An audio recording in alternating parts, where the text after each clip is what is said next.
The meeting held on Tuesday, December 8th, 2020, and Tuesday, December 15th, 2020, to be confirmed. Mr. Speaker, I beg to move that the aforesaid minutes be confirmed. The question is that the aforementioned minutes be confirmed. All those honorable members in favor, please say aye. Those against, please say no. We think the ayes have it. The aforementioned minutes are hereby confirmed. Announcements by Your Honor the Speaker. Messages from Her Excellency the Governor General, petitions, papers, government notices, private members' notices, notices of questions, reports from select committees, first readings of bills, statements by ministers, congratulatory and/or obituary speeches, personal explanations, motions for leave of absence, oral replies to questions, notices of motion for the adjournment of the House on matters of urgent public importance, orders of the day. Honorable Leader, Government Business. Mr. Speaker, I beg to move the suspension of standing orders 6, 16, 18, 20, 42 subsection 5, 43, and 44 for the remainder of today's sitting. The question is that the aforementioned standing orders be suspended for the remainder of the day's sitting. All those honorable members in favor, please say aye. Those against, please say no. We think the ayes have it. The aforementioned standing orders are hereby suspended for the remainder of the day's sitting.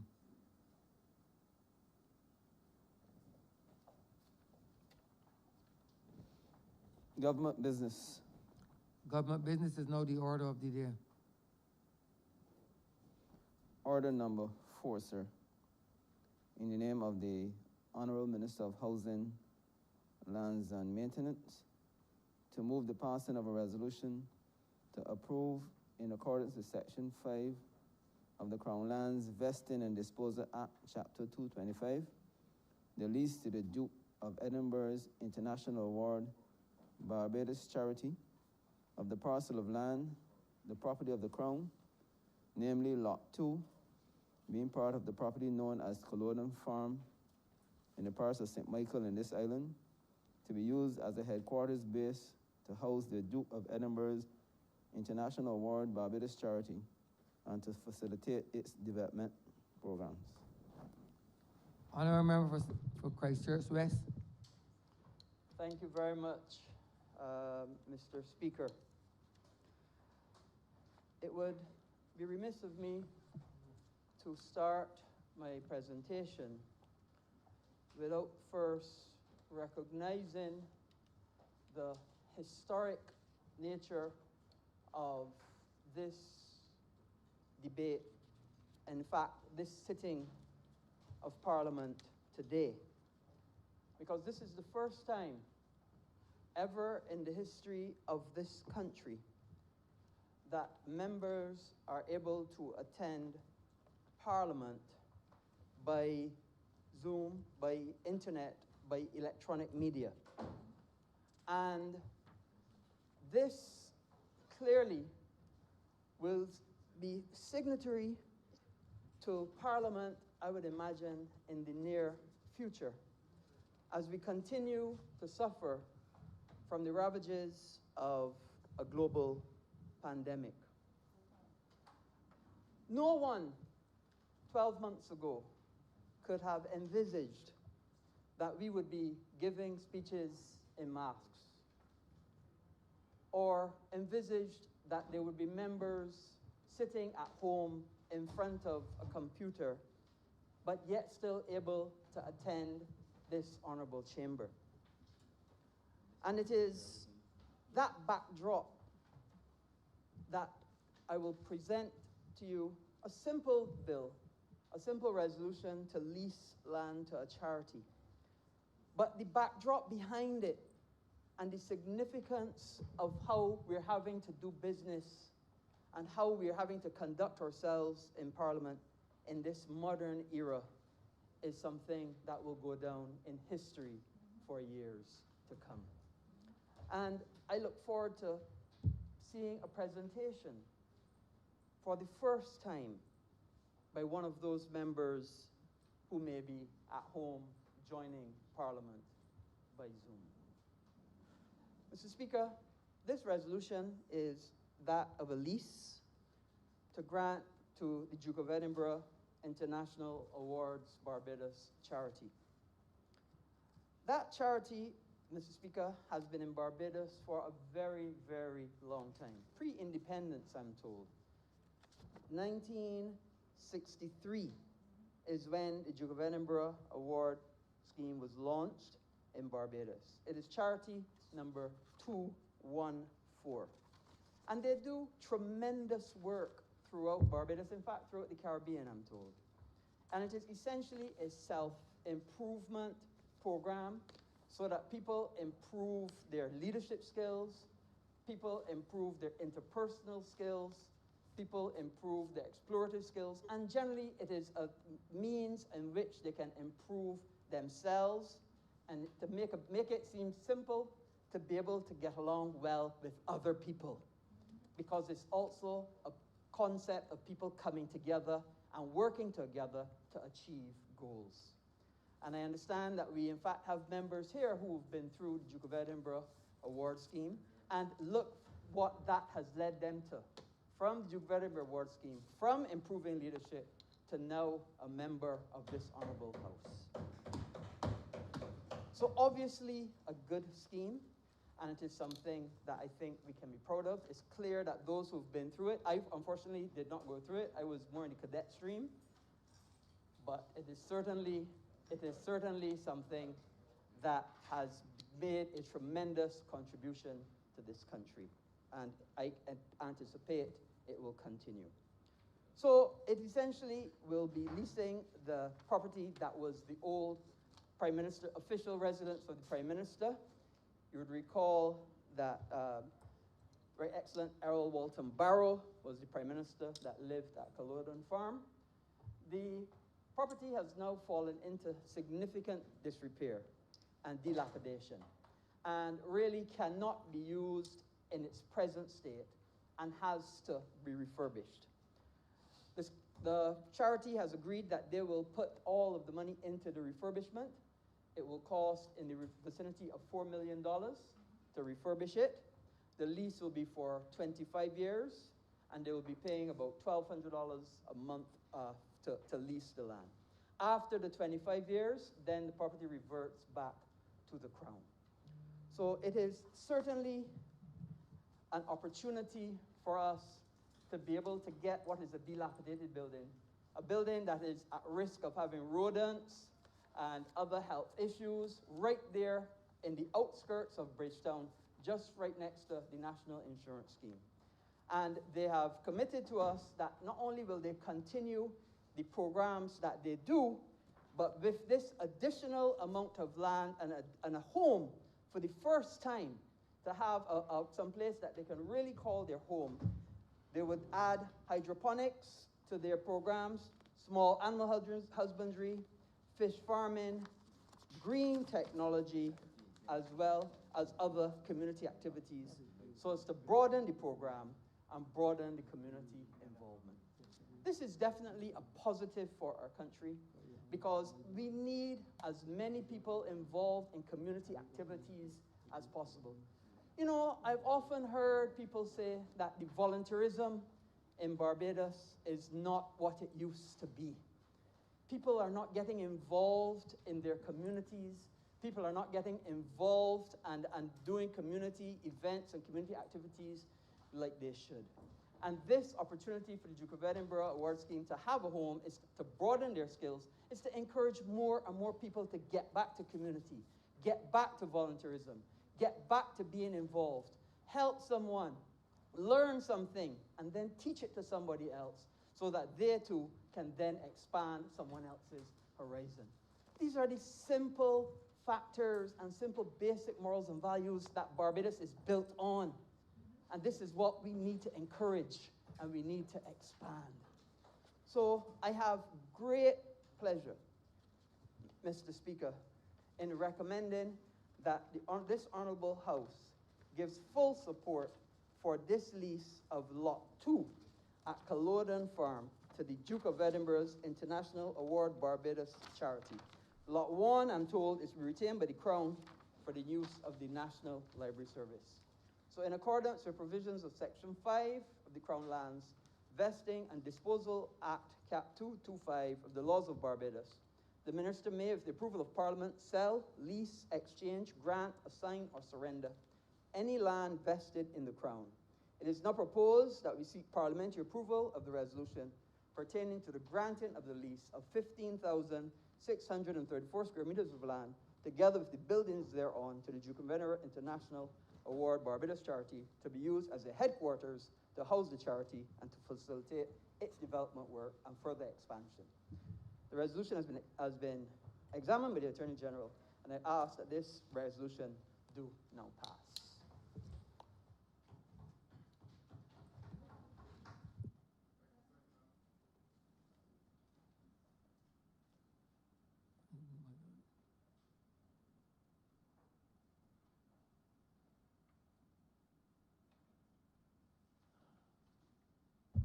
Honorable Leader, your opposition. Thank you very much, Mr. Speaker. And just briefly to contribute to the debate and the discussion and to support the aim of the resolution. Let me preface my remarks by taking a moment just to wish all members of the chamber, all elected members of the chamber, as well as ancillary staff of Parliament and the clerks of Parliament, the very best of heaven's blessings for the new year ahead. I believe initiatives like this will easily find support for some very important reasons. They certainly do find my support in this particular situation. The aim of the resolution to me is important, hugely because of the target group, ultimately, that comes into view. You're talking about facilitating the further development of a program that targets people in the adolescent stages or stage of their lives. For that reason, that is absolutely important, and I see it as a positive thing. Now, that is the phase of life, Mr. Speaker, as you would know, point at which we either get it wrong or get it right. Often we do get it wrong, and happily sometimes there is a point of recovery and a second chance. But many do get it right the first time around. And I think insofar as governmental policy is concerned, anything that seeks positively to create a further atmosphere that will increase and improve the chances of our young people getting it right is to be lauded and is to be supported. At that stage in our lives, Mr. Speaker, there's much potential for good. There's equally much potential for ill. Happily, you got it right all along the way. I didn't always get it right, and I thank God for second chances, so to speak.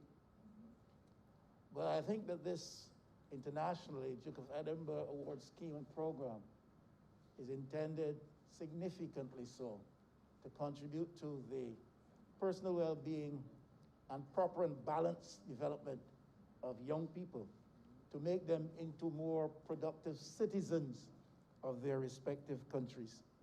That program has been played out here in Barbados, and we have seen and heard of some of the results. And I heard reference made to today of persons in here who may have benefited from participating in the program. I'm not sure who they are, but the fact that the electorate thought it fit to give them that signal honor of representing their interests in this honorable house is testament to the fact that the products of the program are highly marketable in the states from which they come and are seen as persons who can, at the very highest level, project themselves representing the interests of their country and the interests of others. A program like this helps, I believe, with the important work of reducing the potential for costs and financial liability, which a state like us strapped for finances at all times might incur if we have to treat the problems arising in the adolescent stage of these many young people's lives, if we have to treat it post the problems that they have created for themselves and the problems that they have created for us. Program is intended, therefore, from the other side of the issue to ensure that young people are pointed in the right direction and are given the skills and the opportunity to go in that direction. And that is much preferable, sir, I am sure you would agree, than having to treat to the issue on the other side, when once they've gotten themselves in the problems and they become a liability for themselves, their families, their communities, and the wider country.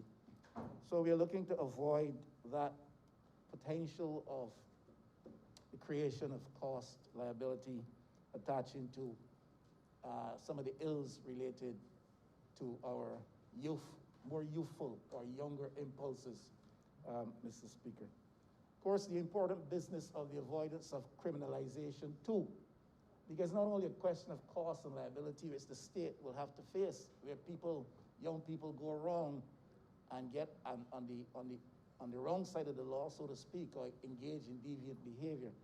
It's a question of a system which, because of its deficiencies, can tend to criminalize young people who have erred, many of them sometimes for the first time, and they've gone down the wrong path, and our system, our institutes are not sufficiently developed and sufficiently efficient that we see positive results, sufficiently so from rehabilitative efforts, but rather the other picture emerges where young people fall into the system and then become further criminalized, resulting in more deviant behavior of a more serious nature, even criminal activity.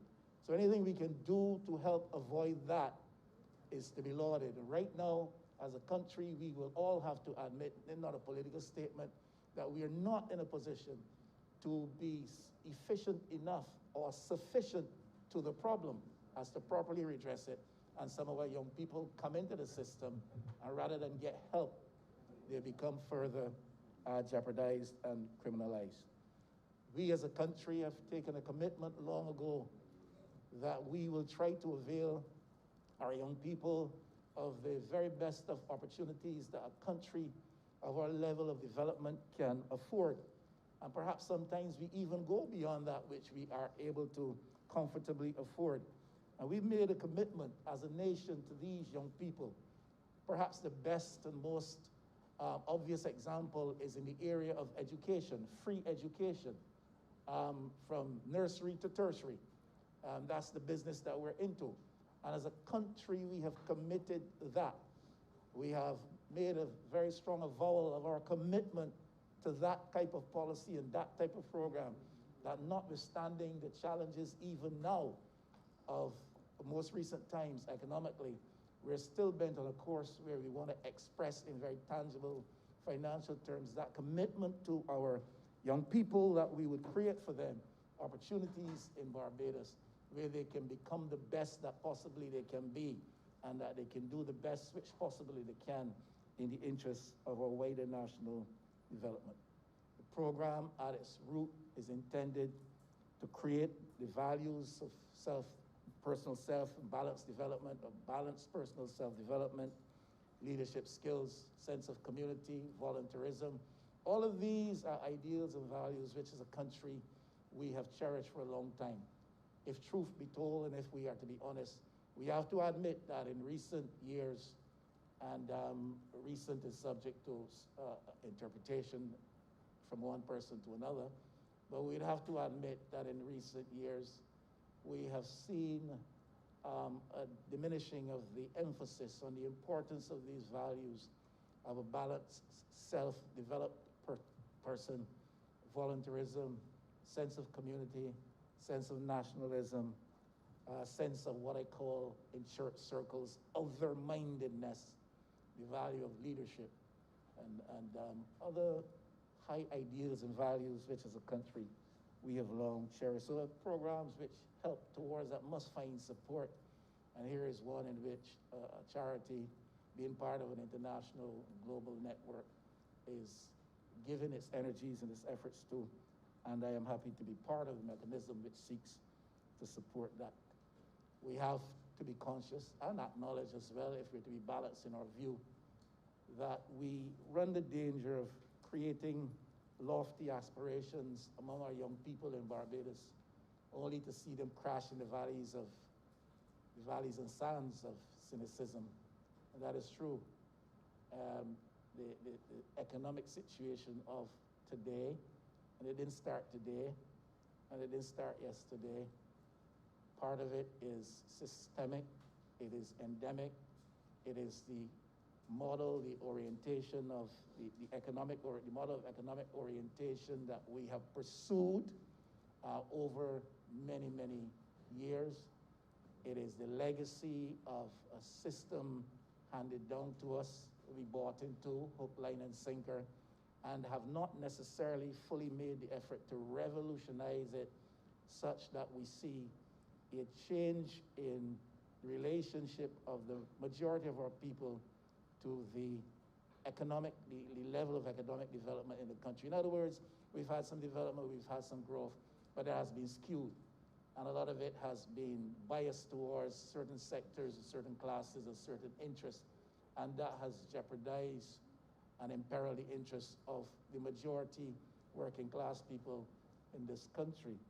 And our young people, having benefited from an education, gone through the system, and have grown up in that kind of a context where we create a sense of high expectation, of anticipation, aspiration, high hopes, but then the system is unable to deliver for various reasons, some of which I just mentioned.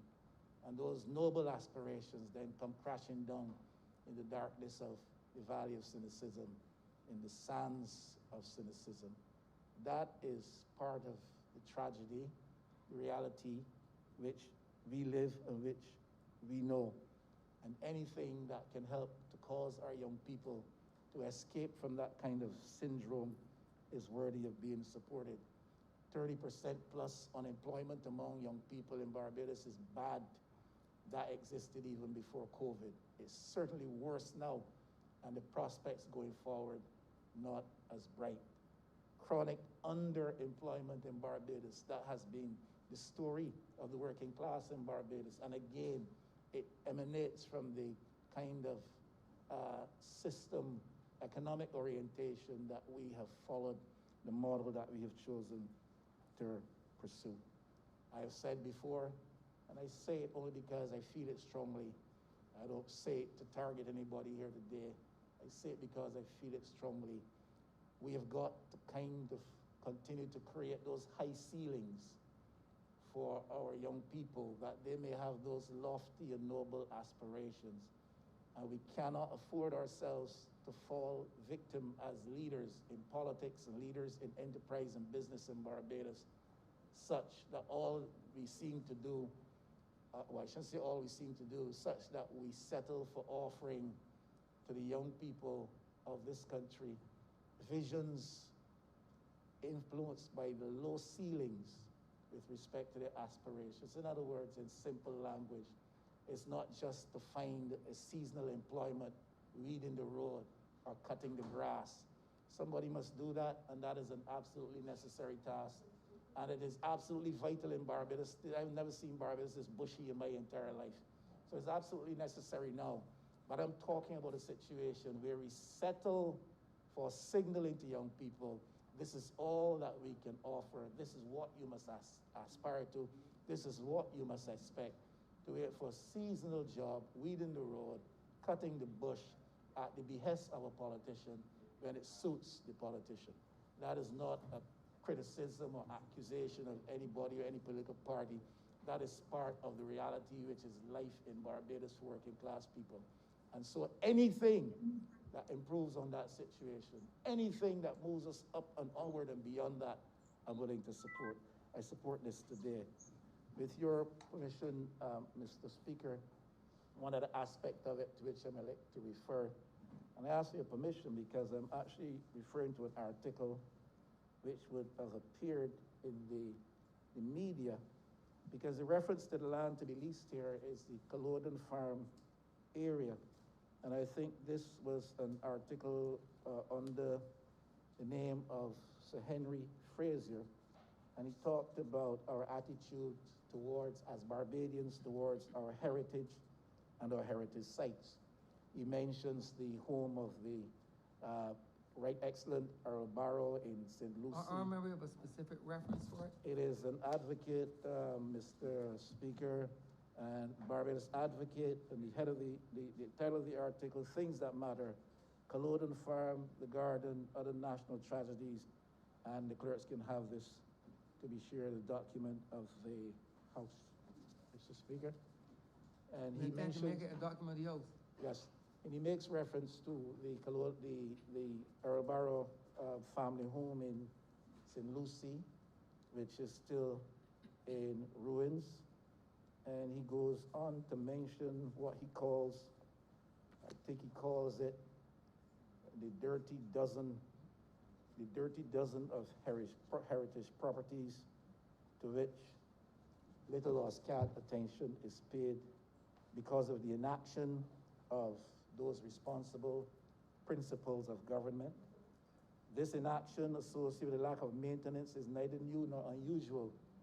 While the abandonment and lack of maintenance of Culloden Farm is particularly sad, dramatic, and truly tragic, it repeats a pattern all over Bridgetown. And Bridgetown is now a World Heritage Site, Mr. Speaker, I may insert. From the old eye hospital, restored 30 years ago with Canadian funds, the Empire Theatre, the old Supreme Court, the Carnegie Public Library, the St. Mary's Boys' School, the Marshall Hall, Dalmeny in Pine Hill, and the old Chief Justice's house on Phillip Drive, Pine Plantation House, Erdiston House, the old Tercentenary Ward, and what I call the derelict, dirty dozen of historic Bridgetown. And of course, most recently, Glengarry Prison. So he's speaking to the fact that we have not done perhaps a good job of treating to our heritage sites, recognizing the historic significance of these sites, but also the economic value. And we are a tourist destination. And Bridgetown is now a world-recognized heritage site. But yet we have these ruins laying all around. And I think the call is clarion and clear that we need to treat to this. So I'm glad to see that some proper use is being made of some of the precincts of the old Culloden Farm. I support this, Mr. Speaker. Thank you.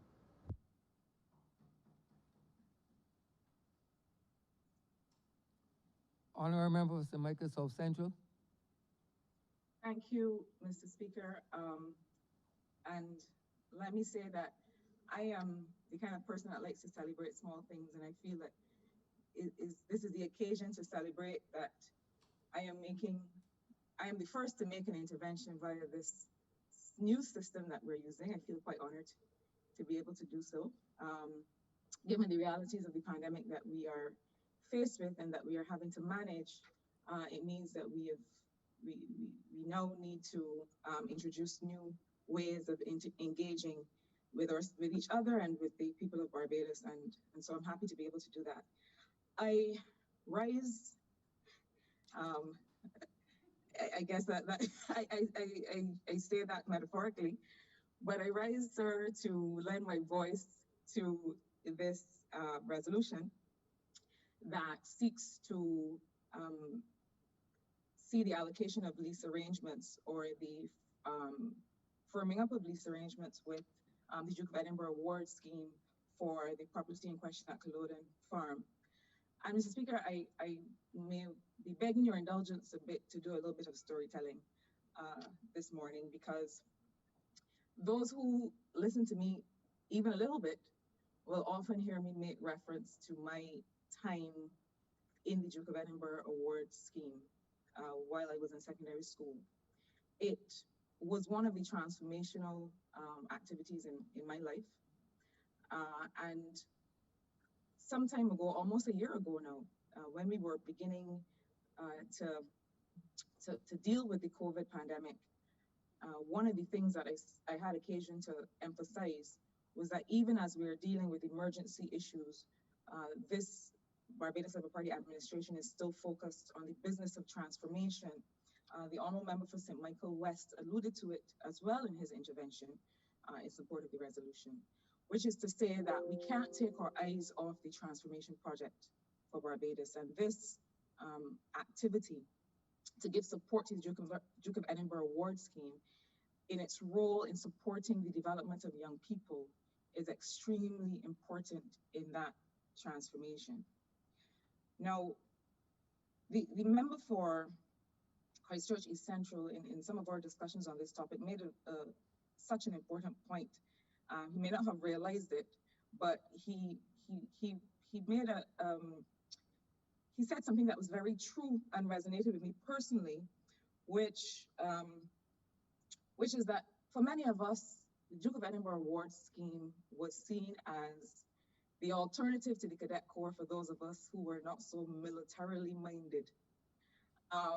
And he may have said it with a hint, I don't want to say of superiority because the member does not engage in such things, but he may have been suggesting that the Cadet Corps was superior in some way. But for those of us who did not see ourselves wanting, having come out of a very structured school system, to then after school hours to be part of another highly structured system. I was one of those young people, Mr. Speaker. You could not get me in another uniform after the uniform that I was compelled to wear to go to school. It just was not going to happen. I rejected brownies. I'm not saying that it is not a worthwhile endeavor. It is for some people. My two sisters were involved. I completely rejected it. I said to my mother, one uniform is plenty for me. But there's another part of it that I don't think that we should minimize. And it's something that I feel quite strongly about. I also felt at the time as a young person, and I saw the Cadet Corps as a place, quite frankly, and I'm happy to be wrong, I'm sure I'm wrong. I saw the Cadet Corps as a place where people yelled at you.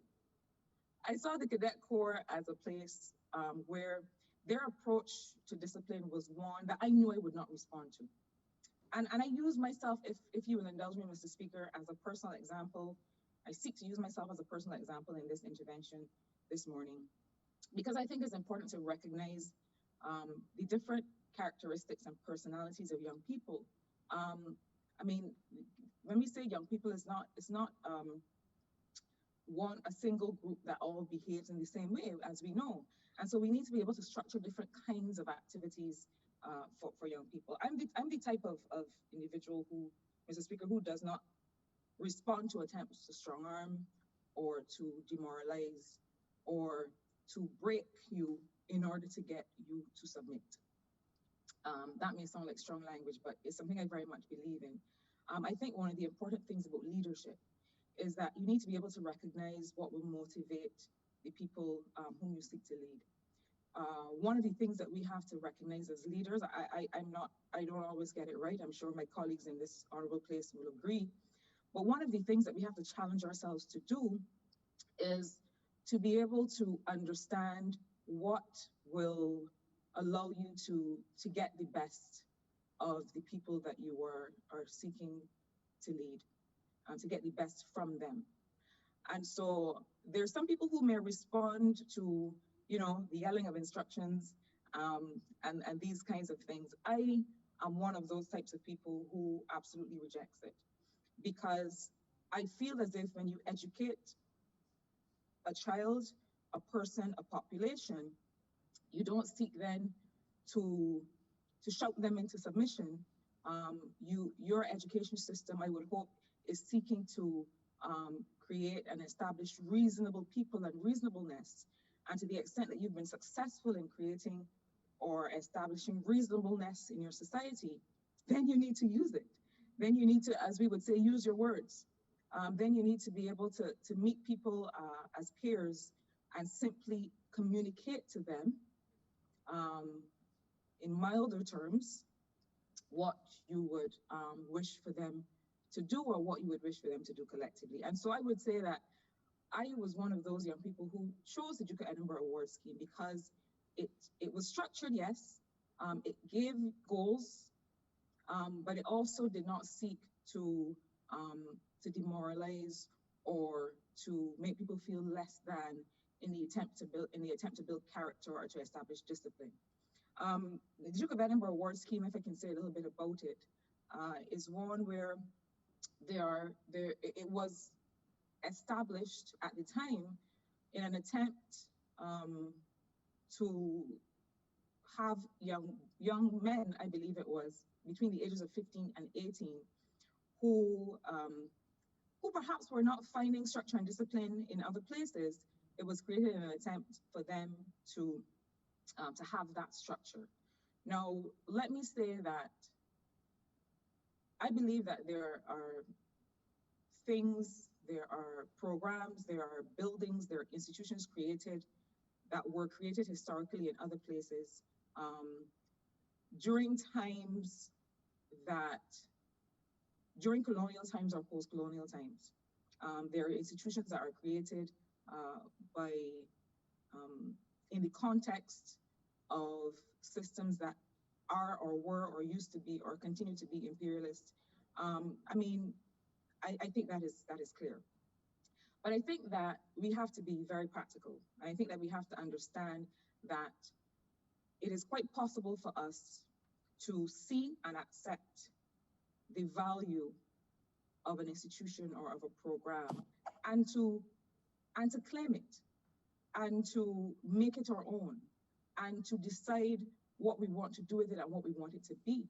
It is the reason that we sit in this place today, Mr. Speaker, because this chamber was once a place that represented a certain kind of oppression that we have made sure that successive generations have sought to root out. And yet today we are able, by our very presence here, to claim it, to make it a place that we want it to be, and to structure it and to present it and to engage with it in the way that we, as Barbadians, choose, and to have it be what we want. And so I see the Duke of Edinburgh as no different, notwithstanding the origins and the fact that it referred to conferring an award from the Duke of Edinburgh to young British boys between the ages of 15 and 18. What I very much appreciated about the scheme in Barbados and in the region is that those of us who were part of it were able to make it exactly what we wanted it to be, notwithstanding for whom it was intended. I do see the value of having an award that is given at that time by the highest leader or one of the leaders in a country. At some point, I'm sure we might have the Prime Minister's Award Scheme, similarly to how we have the Prime Minister's Award for Innovation that we will soon be making active. I think it's important that young people be made visible, that we show young people that we see them, and that we are willing to acknowledge their contribution to this country. We, as I mentioned before, we may wish to do it through a Prime Minister's Award Scheme and eventually have something that is similar or that rewards some other kind of activity. It is the reason that we did the leadership badges that colleagues presented to representatives of schools at Independence Time. It is because it is very important that those in leadership engage in a country, engage in a meaningful way with young people to show that their contribution is valuable. I keep hearing that children are the future, and I always say that I reject that, because children are the present. They're living their lives now, and they're making a contribution now. So the Duke of Edinburgh Award Scheme, sir, has 3 levels: bronze, silver, and gold. And it is really about awarding achievement. And at the time that I was a part of it, there were, I don't know if changes may have been made, but there were 3 parts of it that you had to fulfill. Expedition, we call it at the time, which was a hike, some kind of physical activity. A skill was a second, and a service, very important, was a third. This program looks very much like others that we are a part of, similar to the the Youth Advanced Corps, although this one is not at all paramilitary in any way. It looks similar to perhaps others like the Nature Fund Ranch program, any other kind of public service or public engagement or community development program that we might know of. This one has its origins in another place, but I want us to focus on the beneficiaries and the fact that so many young people from Barbados and all over the region have been able to benefit. And so I would say that it was, for me, extremely empowering to be able to select the service. There was an old people's home in my community that at the bronze level, I selected that as my service to be able to go and engage with those young people, similarly to how some of our community health workers are going house to house, engaging with older people to make sure that they're read to make sure that they have communication and interaction. And so what I did at the time, at least at the bronze level, was to be able to go to that old people's home, I don't know, senior citizens home, better said, to engage with them and to realize really that there's somebody other than you. I mean, to kind of small up yourself and realize that you are not the most important person. You know, certainly the expedition, which is where I developed my love of hiking that I have to this day, was a place where you had to, you know, you didn't have any cell phone to call or ask somebody which way to go. You had to practice your skills of navigation. You had to be able to pitch a tent, which to this day can still do in under 5 minutes. You had to be able to cook on an open fire. And what was the point of that? That you're not always going to be comfortable. Sometimes life will be inconvenient, as we are seeing now. And it is not always that a situation can be created for you where you will be able to operate in complete comfort without any kind of discomfort or inconvenience. Sometimes life will be rough. In the Duke of Edinburgh, when you were on hike, if you did not cook, you did not eat. If your fire didn't catch, you better hope one of the other groups would share some of what they cooked. None of it tasted good, sir. It is very hard to make gourmet meals on an open flame. But the point is that it didn't have to taste good. All you needed was some calories to make sure that when you break camp at 5 o'clock the next day, that you could take up your backpack, which had to be of a certain weight, and that you could carry on the expedition. The other thing it taught, sir, was that you had to bring people along. And so a group, if it were comprised of 5, 6, or 7 people, you only passed at each level. You only satisfy the requirements to get the award if everybody finished. And that was, except in cases where there were medical emergencies.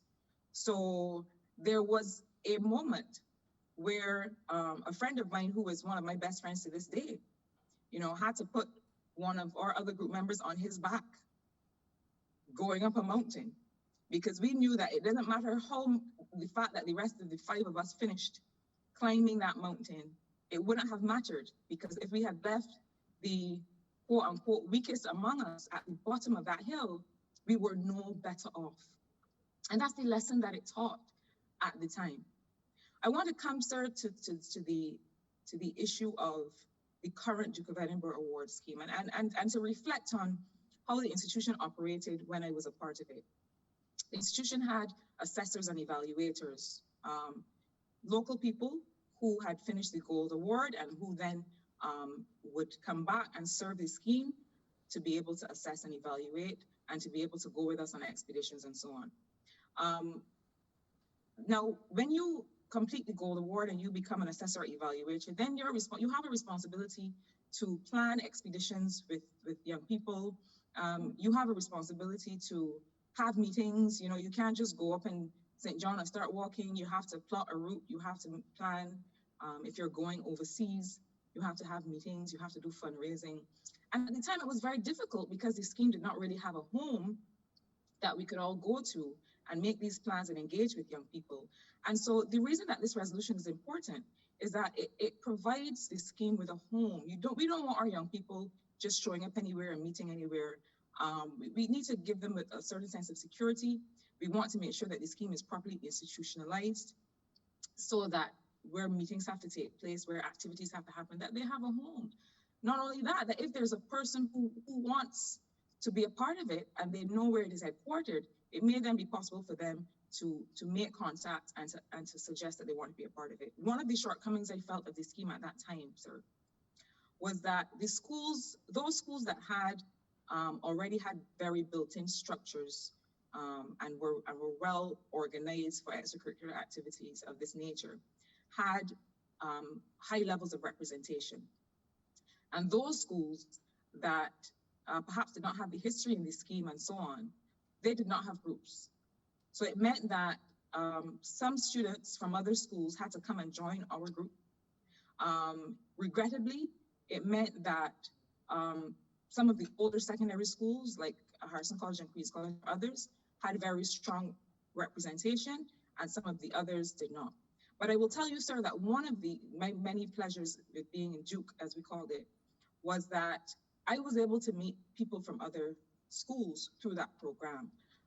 There was a young woman who joined us from another school. I will tell you that none of us wanted her to leave our group because some of the skills that she brought, some of the perspectives that she brought, because of the kinds of other activities that she was engaged in, were so beneficial, and there were skills that none of us had, because in our curriculum at our school we weren't doing those things. And so to me, this resolution allows other students to be able to, who would ordinarily not have access, to be able to be a part of the program. That's very important, because we have to make sure that these kinds of activities are available to all, and that no one is marginalized from being a part of this. In my closing, sir, I want to say something briefly about the idea of heritage preservation. The Honourable Member for St. Michael West made reference to it, and it is critical. Now, we as government have talked a lot about the importance of partnerships, and the fact that while we may not always be the ones that are able to invest in the restoration of historic properties and so on, that there are partners who are willing to make that co-investment with us.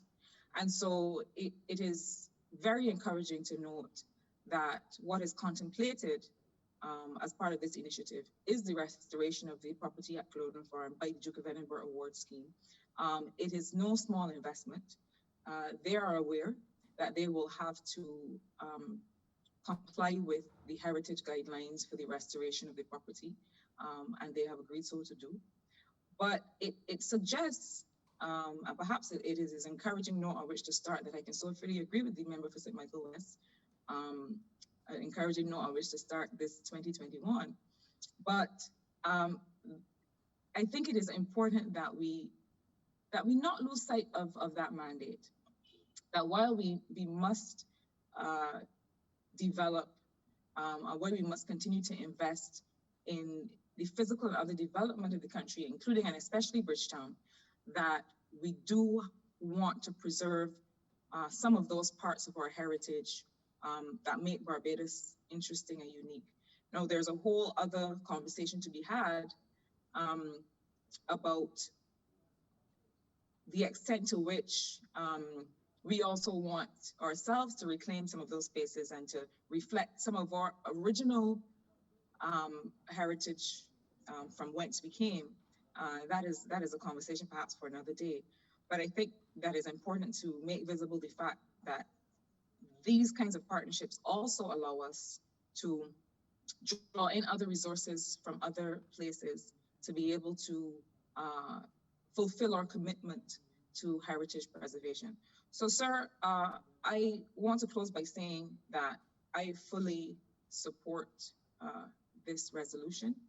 I think that the Duke of Edinburgh Award Scheme is one of those institutions, like the Pinelands Creative Workshop, like the Israel Level Foundation, like Dance National Afrique, as it was called at the time when I used to have on my dancing shoes, like so many other community organizations, that while it may not have originated with us, I think that those of us who've been a part of it for so many years have been able to make it our own and have very much enjoyed being able to do that and being able to make sure that our young people benefit. And so with those few words, sir, I'm obliged to you.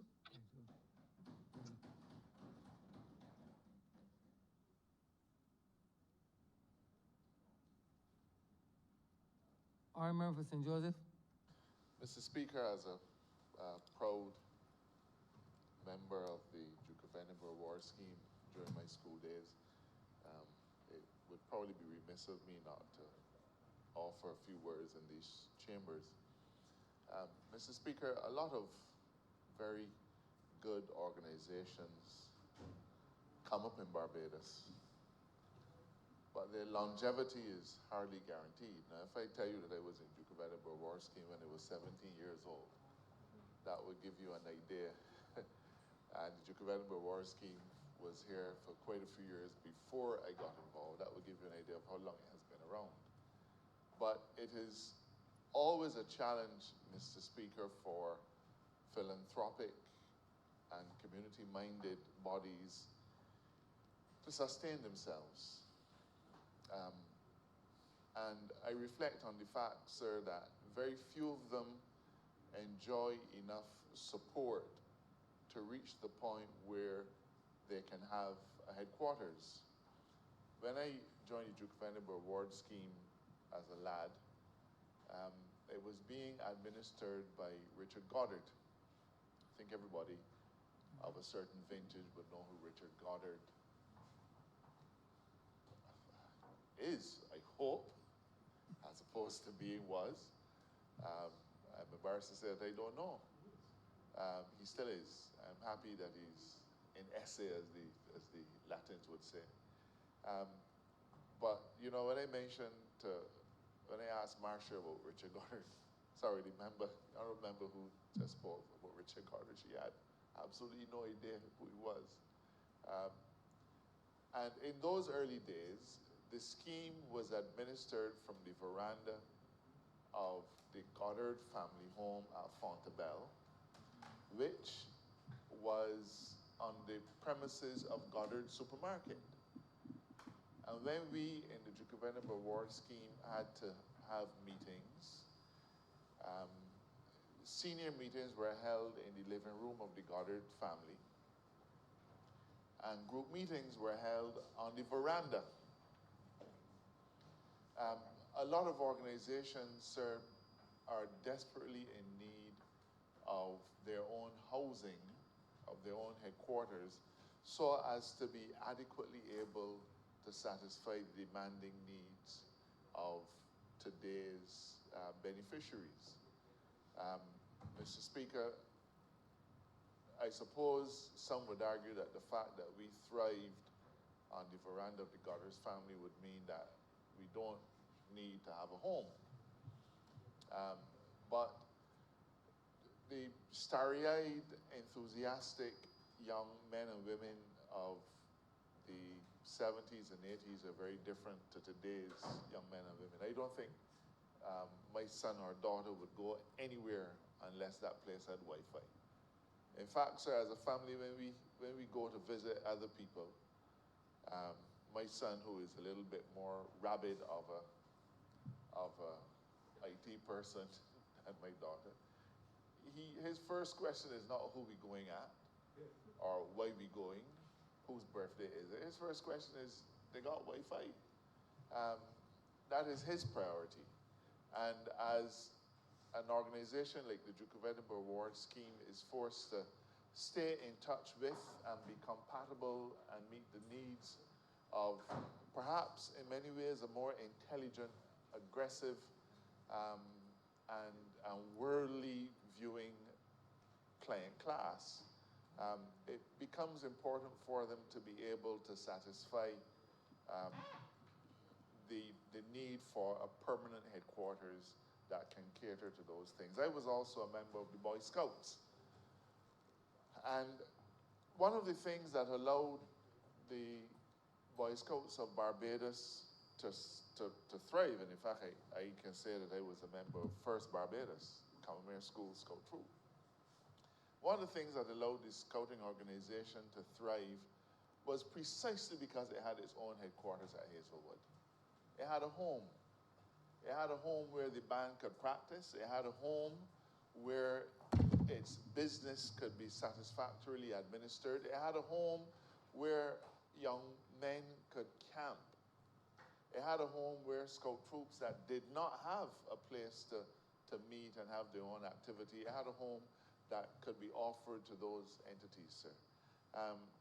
It isn't every organization that will benefit from the largesse of the crown, I suppose, and by crown I mean the crown in England and not the crown that we talk about here, not the local crown.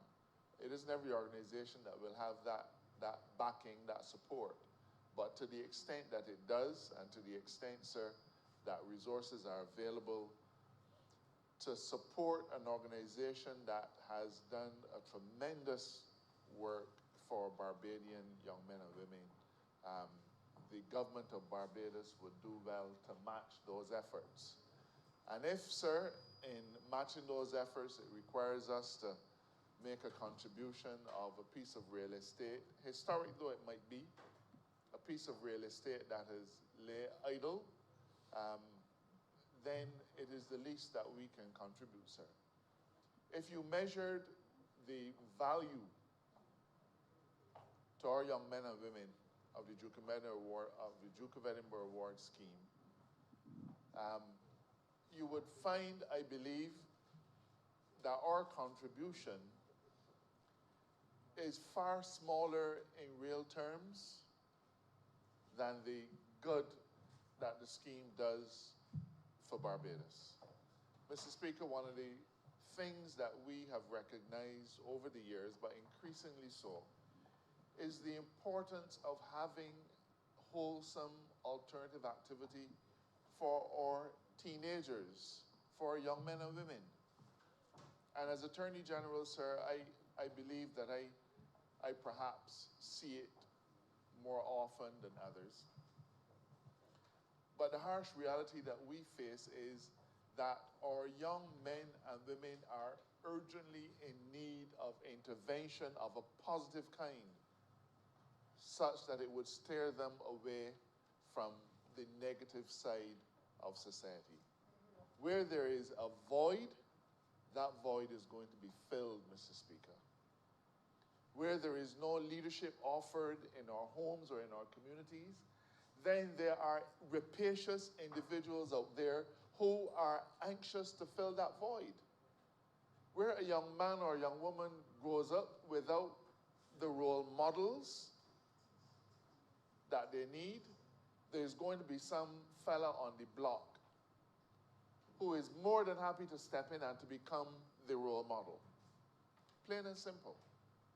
And if, as a government, we can support organizations in a more meaningful way, organizations, yes, like the Duke of Edinburgh Award Scheme, and yes, like the Boy Scouts and the Girl Guides and others, then, sir, as a government, we are contributing in a tangible way to making sure that those voids, if they exist, are filled by wholesome activity and role models that will point our children in the right direction. For me, this is a no-brainer. This is a no-brainer, sir. The government of Barbados spends millions of dollars putting up community centers that are often empty. We spend millions of dollars putting up pavilions that have been allowed to fall to ruin. We spend millions of dollars putting hard courts and lights that don't get used as they should. And in part, sir, because we end up providing the physical space, but as an administration or as a public service, we are not really geared to adding in those softer things. Perhaps I'm not making myself clear, sir. You see, we will build a pavilion for a community, but unless there are people in that community trying to get our young boys to start playing cricket or to start doing things, it just becomes an empty edifice that will wither and wear and be worn away by the ravages of time. You see, no government gets our young people interested in cricket or football. That's not what, I hope I'm making myself clear. It isn't that government doesn't have a role to play in sports.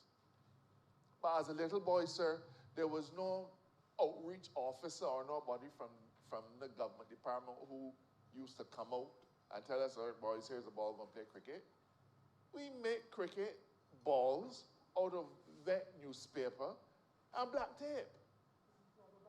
That ain't come from no Ministry of Community Development or from the Ministry of Sports. So what I'm trying to suggest, sir, is wherever the government can put physical things in place, we must. But equally important are those underlying things that make this space have value. I've seen too many community centers empty. I've seen too many playing fields with grass growing on them almost a foot tall. And yes, in St. Joseph. Because all the things that the government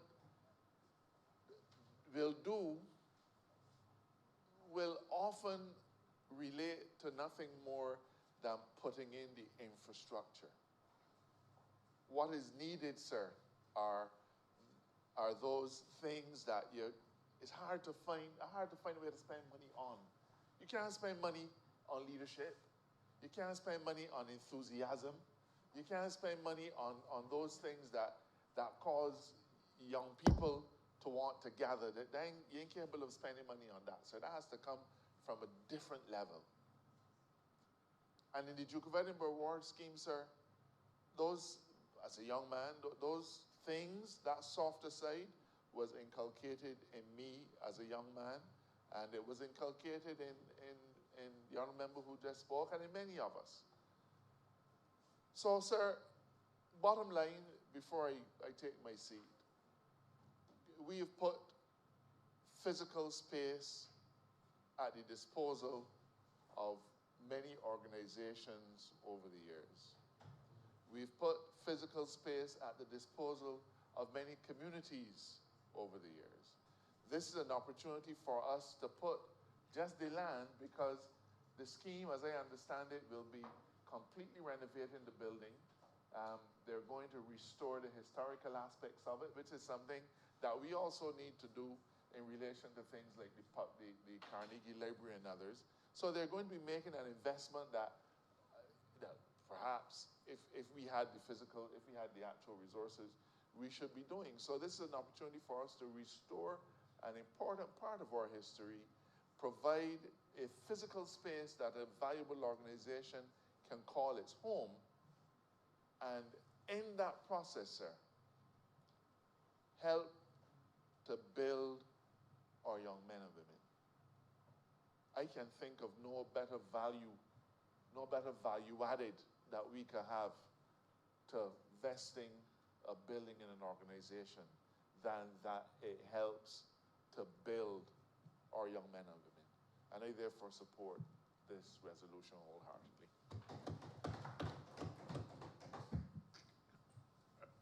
Honourable Member St. Michael East. Turn on your mic, Honourable Member. Mr. Speaker, let me place this caveat up front. Previous discussions, I did indicate that I would not participate in this discussion. But I have listened to some sordid attempts to rationalize the irrational this morning. Sir, this party has signaled to me that there's an attempt to go on a new cultural trajectory I was very impressed by the fact that we removed the statue of Nelson. I was impressed by the fact that we demolished a massive building at the corner of Fairchild Street in order to develop a park in the main city in Barbados, in Bridgetown, as a center that represents the struggles of the 1930s. Obviously, everybody knows we have Independence Square. I thought we were on a journey of consistency without any ideological encumbrances that would affect the smooth thinking of what it is we're trying to achieve in terms of self-determination, of building a sovereignty, and so on. I begin to hear voices speak in a very progressive manner about our heroes. And I thought that the government would be moving towards not just that physical transformation of the city, but also symbolic representations, ideological representations of what it is we want to achieve. I don't know if I am a weirdo, and therefore it was extrapolated from this behavior, a sense of a clear vision of what it is we want to do. But I am a little confused at this point, and probably is a common part of my attributes to be a little confused at times. Probably is a curse. But this Duke of Edinburgh International Award and the placing of this Duke of Edinburgh title, because Prince Philip is the founding father of this institution. But I am now going to pass by a building that represents the founded father, our founded father of independence, not their founded father of any Duke of Edinburgh award. Our founded father of independence, a black man in 1966, who lived in this house in Culloden Farm and would have held many meetings in that house about making sure we slice the fabric of colonialism. I would love to see the minutes. And this same founded father of this institution, who people are speaking so nobly about, and who is now responsible for imparting all the great endowments that Jesus could not impart to them. This institution, that person's had the opportunity to be part of. All of a sudden, there are no sacrosanct, because not what their mother taught them or their fathers taught them. Maybe you get up in the morning, make sure you clean your teeth and comb your hair, boys, and make sure the girls got their hair plait well and come out, and talk about deportment and decency and all these important virtues of life. But they are what they are because they were part of this institution as a rationalization for why we must accept this. This is over 15,000 square meters of property. In my view, it's a historic site. Should be representative of who we are. Not Prince Philip.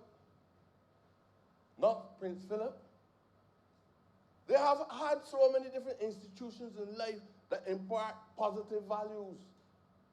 But at this stage, when we are on this path, you would tend to believe that we'll be grounded in something, that we believe in something. How could you not contemplate an alternative site to preserve this building in remembrance of Errol Walton Barrow. It was not his personal house, but the state provided that house for him. And he was breaking the back of the same colonial masters that this man, who is the founding father of this institution, represented. Wonder what he would have been saying in 1950s when he established this institution. What he would have been saying. You don't believe that a more refined thought from black working class intellectuals ought to be put in this before this matter comes before the House of Assembly? I was only reserved this morning because I know I'm outnumbered. If there's 6,000 in here, I know that I'm the only one that likes to say these things. And I don't want to go down history as an insane man in Parliament. But I know this is not right. But I know that I do not have the power to turn this back. And I twist and turn and looked up in the ceiling all around here to tell myself, could you breach a commitment which you give? Because I like to know that if I give you a commitment. But after hearing that,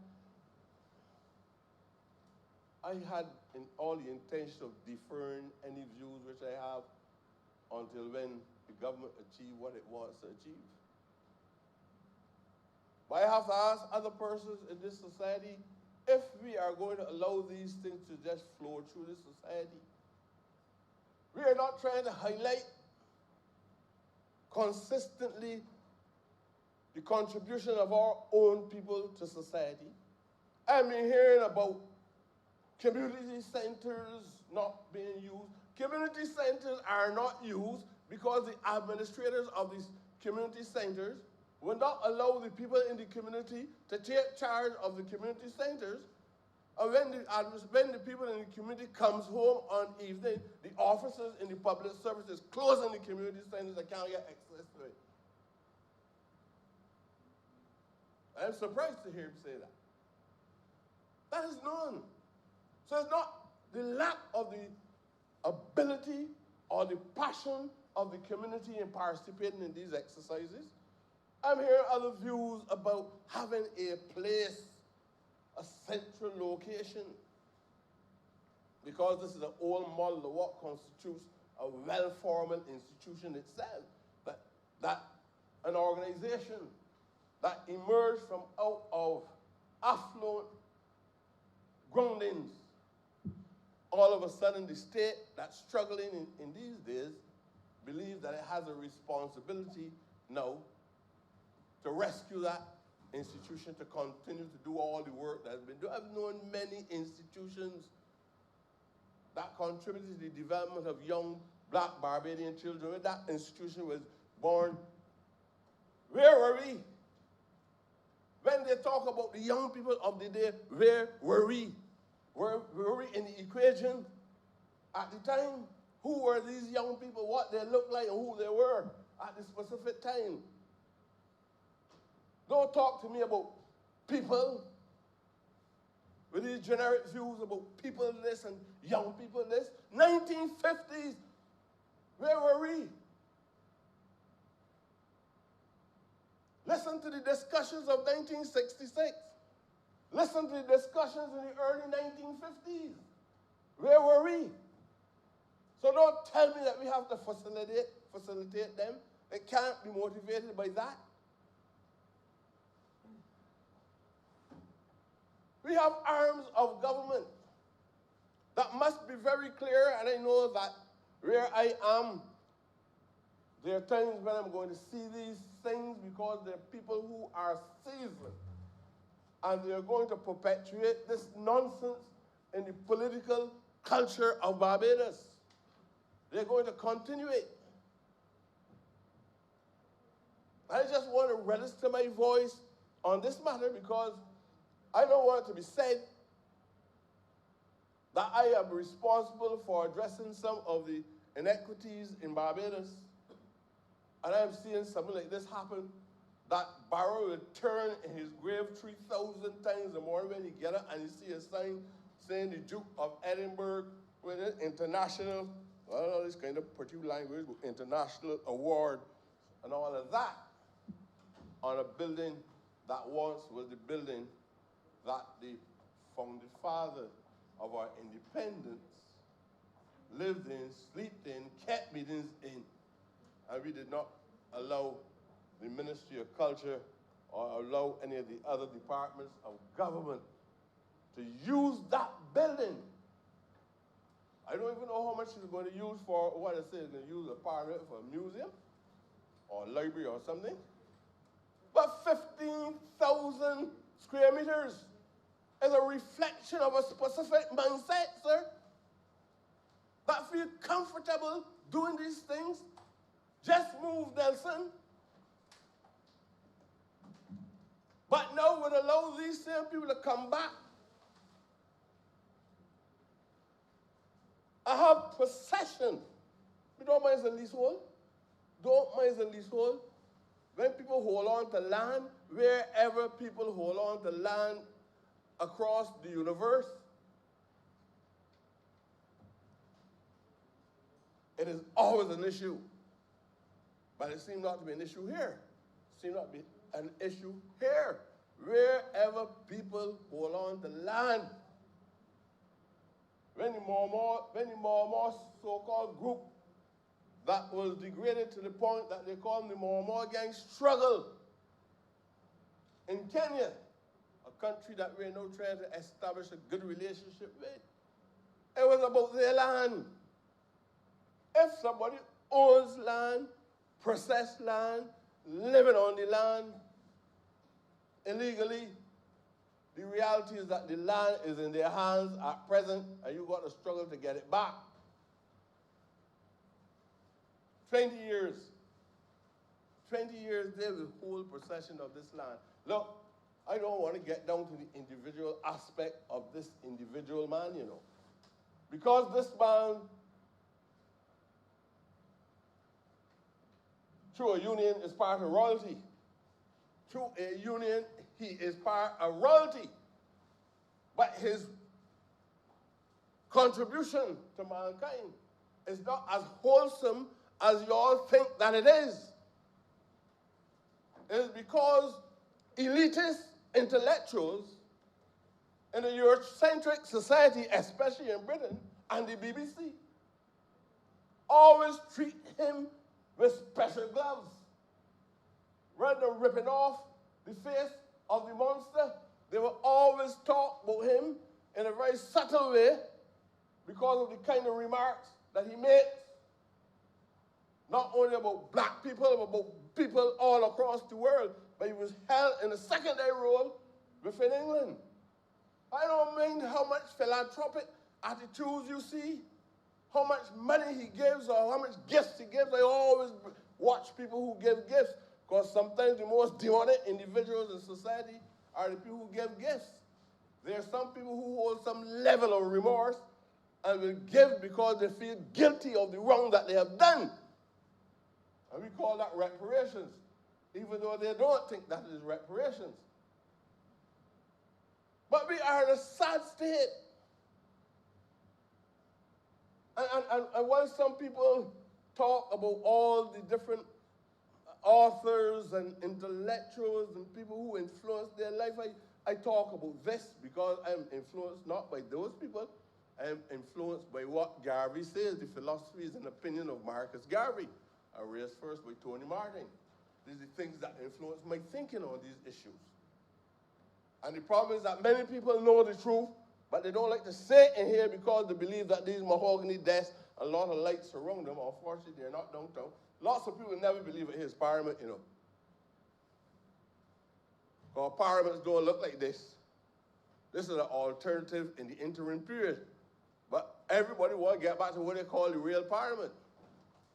There's a special mindset, a a level of damage that has occurred. And the reality is that, unfortunately, today, the reason why they don't want to get into this because they don't want the spin, and they want the spin in it because they don't believe it's the appropriate time. As I belong to an institution, it's the appropriate time for me to express my views in this manner about this. But so I can help doing different. We are now talking about moving from where we are. Not only where Bar was in 1966, but we are now talking about moving from where we are. People call it a sovereign state. Some people believe it's not as sovereign as it should be because we have a Governor General who is a surrogate of the Queen of England.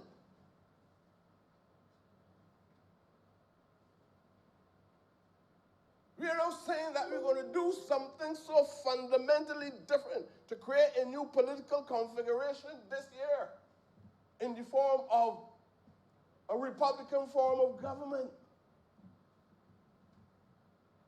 which requires public discourse and probably internal discourse as well. And we want a Republican form of government because we don't want to hold the symbol of a Governor General as representative of the Queen of England. Hard facts. People don't like to hear it. I don't even like to talk about it. But this is where we're going. So you're signaling one thing to the people. And you seem to be on a different track. And many people in here are in conflict in their conscience. They don't want to say it.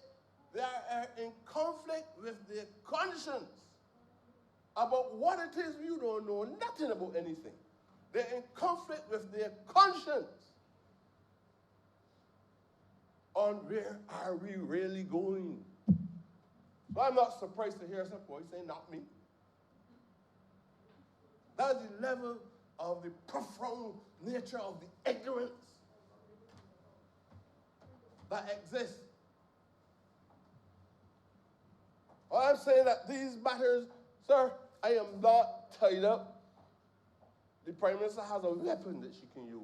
But I am not tied up in the collective responsibility. So I can say I'm not, and I can change my mind halfway in the speech and say I am going. The very opposite, the very sorry. Because I tell you how I feel. I am no lucky.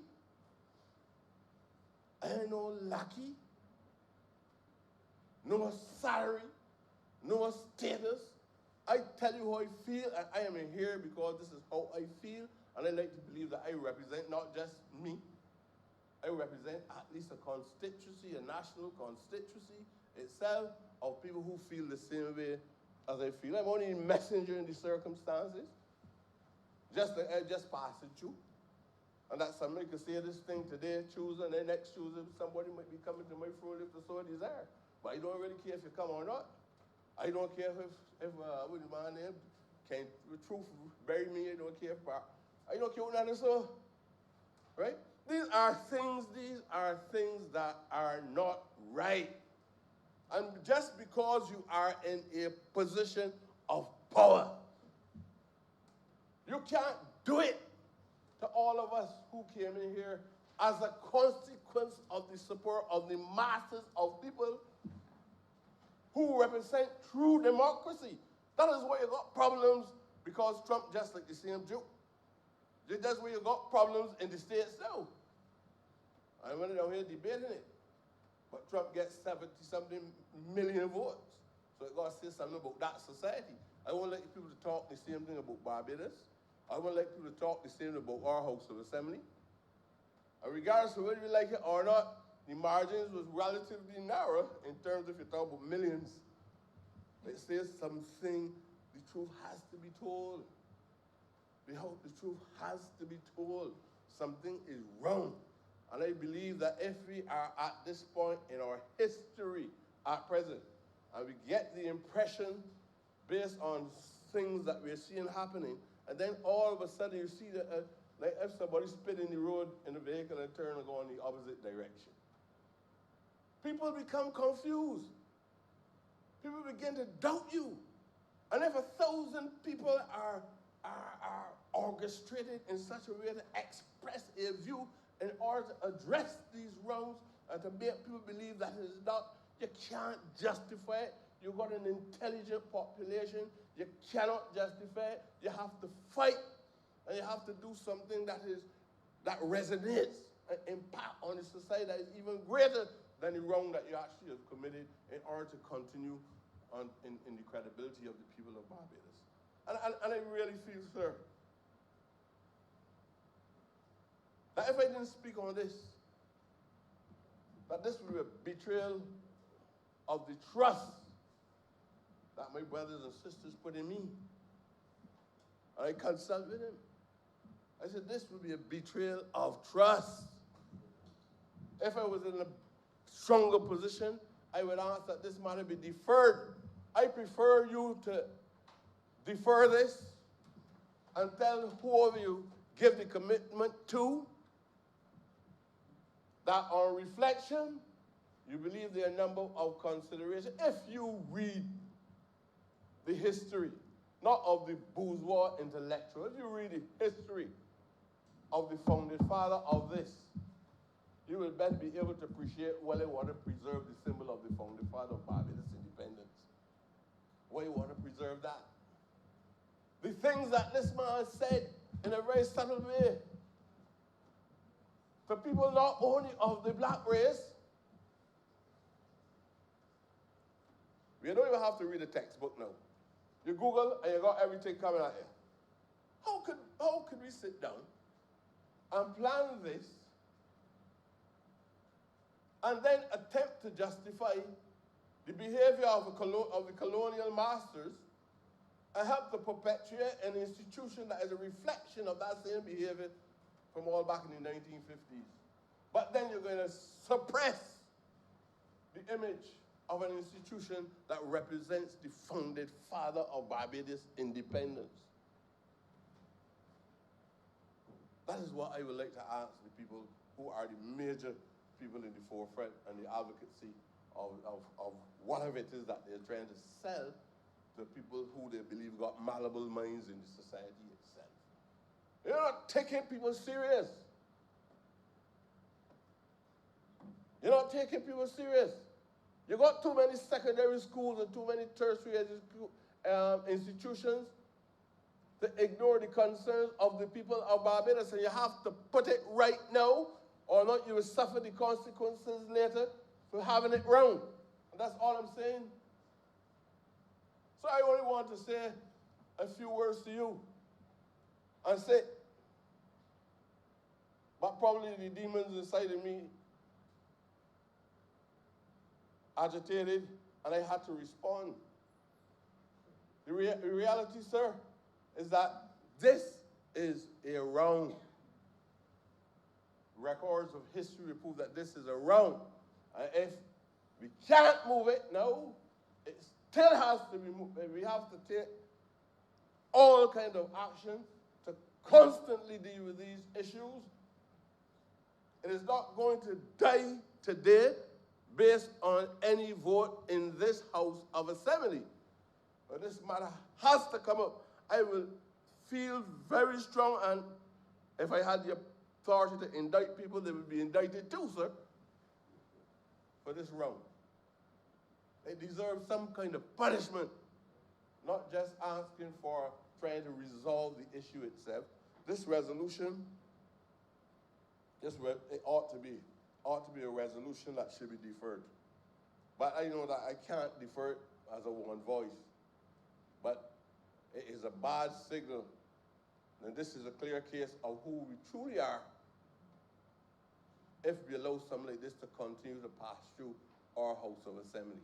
Thank you very much for entertaining me, standing as a representative of St. Michael's East in these circumstances, sir. Honorable Member Christchurch, East Central. Thank you very much, Mr. Speaker. And I too want to add my voice and rise virtually to participate in this debate for this resolution this morning. I reflect on some of the words of the contribution of the previous member who participated, and it is clear that his passion remains strong.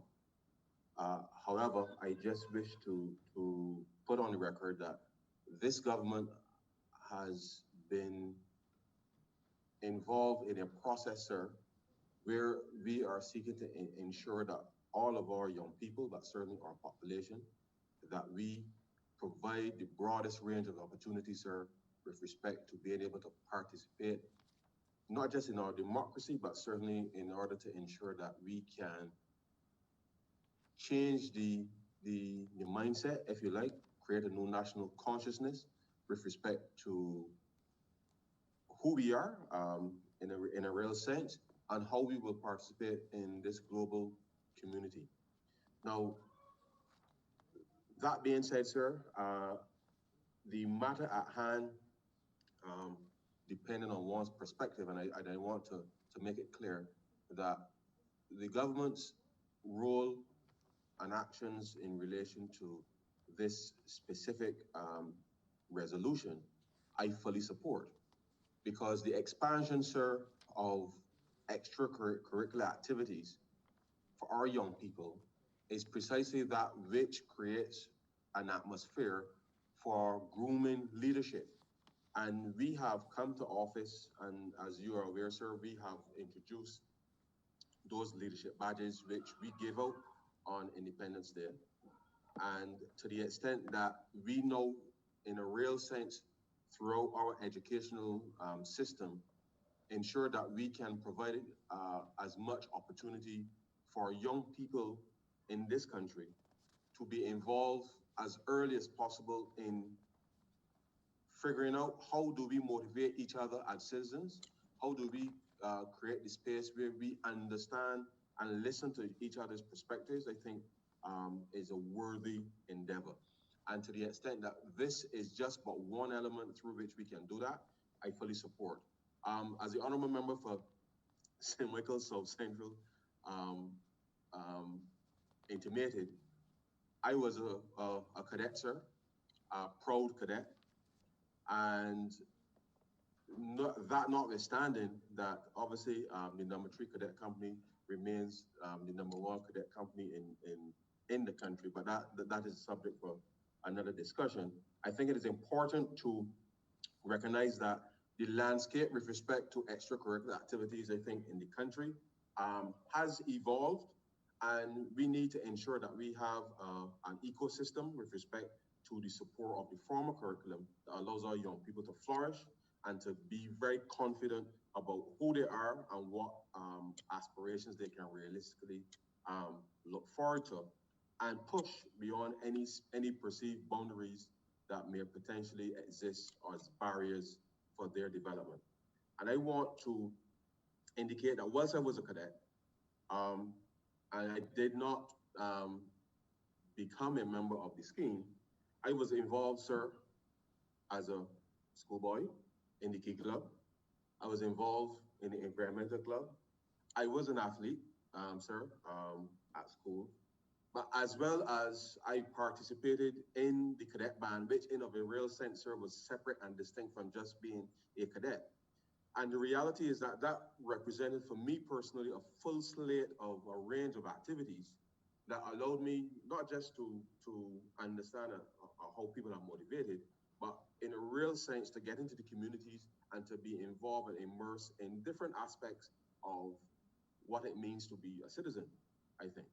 And that was my particular path. And when the Edinburgh award scheme came along with respect to what it was offering in addition to what it was doing already, I recognized that I was already, through my participation in this suite of different extracurricular activities, that in a sense I was already doing some of the basic tenets of what the program offers. And obviously time management is critical with respect to what one does at school, and I think that equally is important.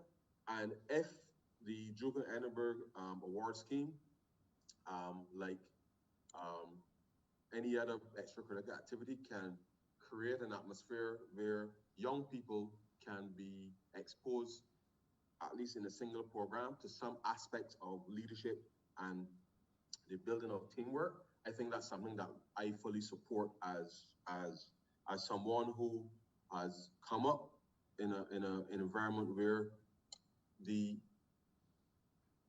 culture that we have created, sir, within the context, as I know it as a schoolboy coming up through school, that how you expose young people, sir, to being able to take responsibility for not just their own individual actions, but certainly with respect to how do you take charge of a situation? How do you motivate people to be able to move from one direction to another?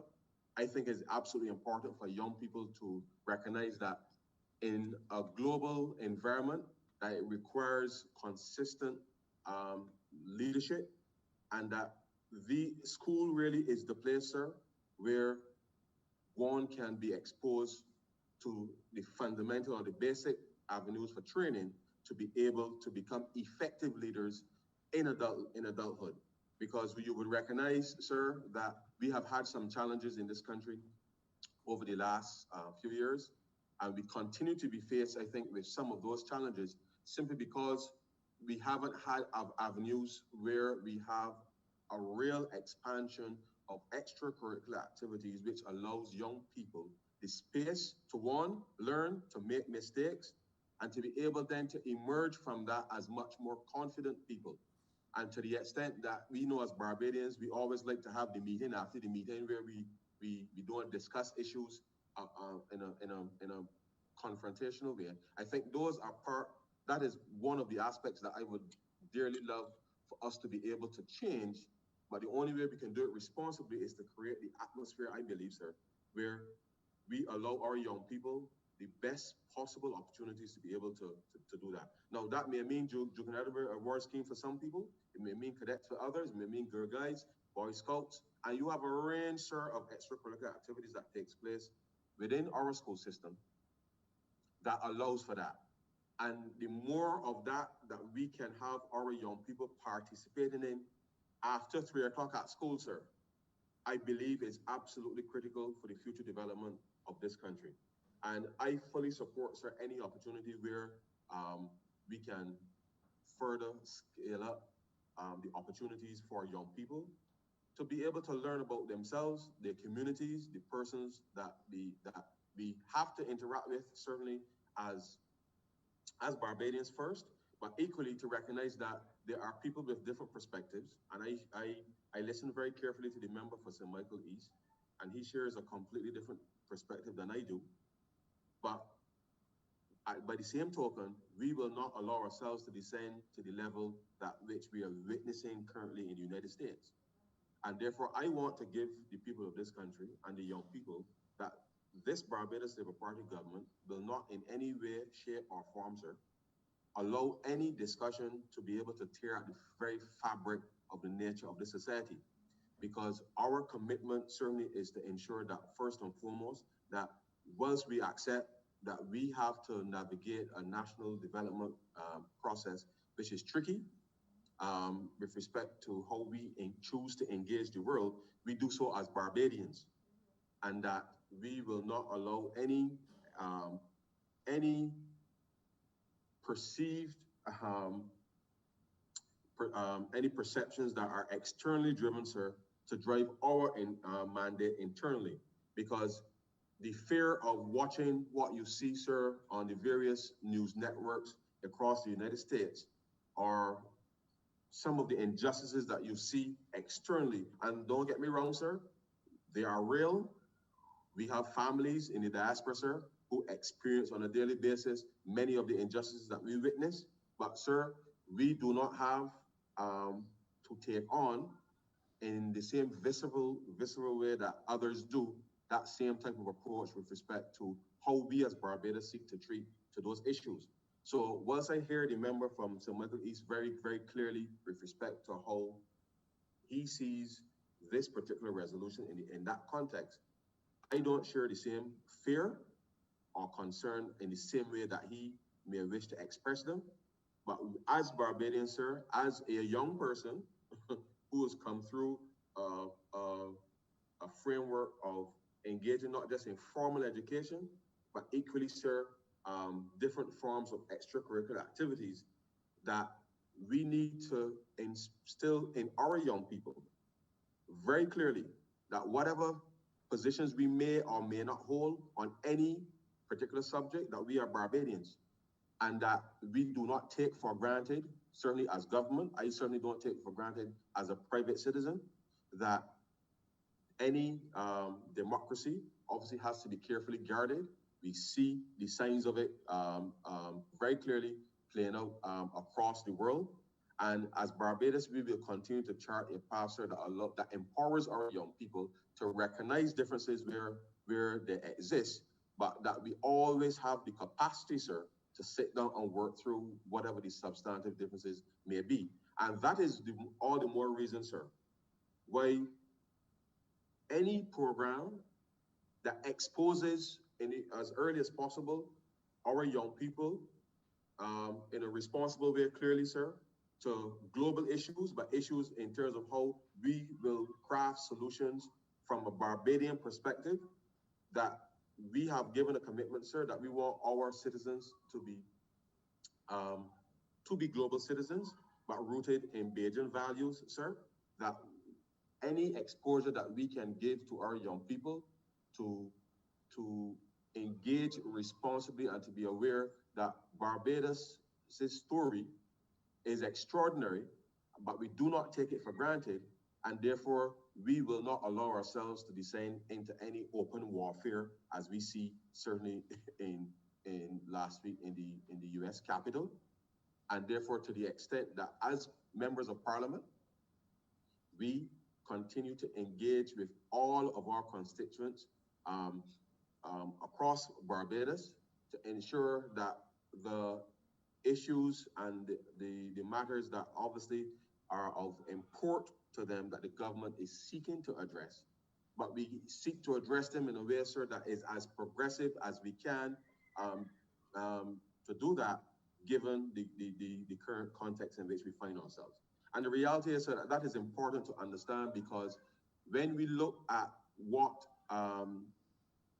Barbados, with respect to where we are at the moment, is intended to move, part of how do we respond, given, and the Honourable Member for St. Michael South Central raised it tangentially, the reality is that Bridgetown, and to a large degree,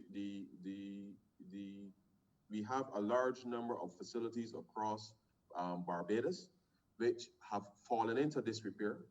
They are not being used, sir, in the most productive way. And right now, the scheme is currently housed in a back office in Sheraton Mall with little or no visibility.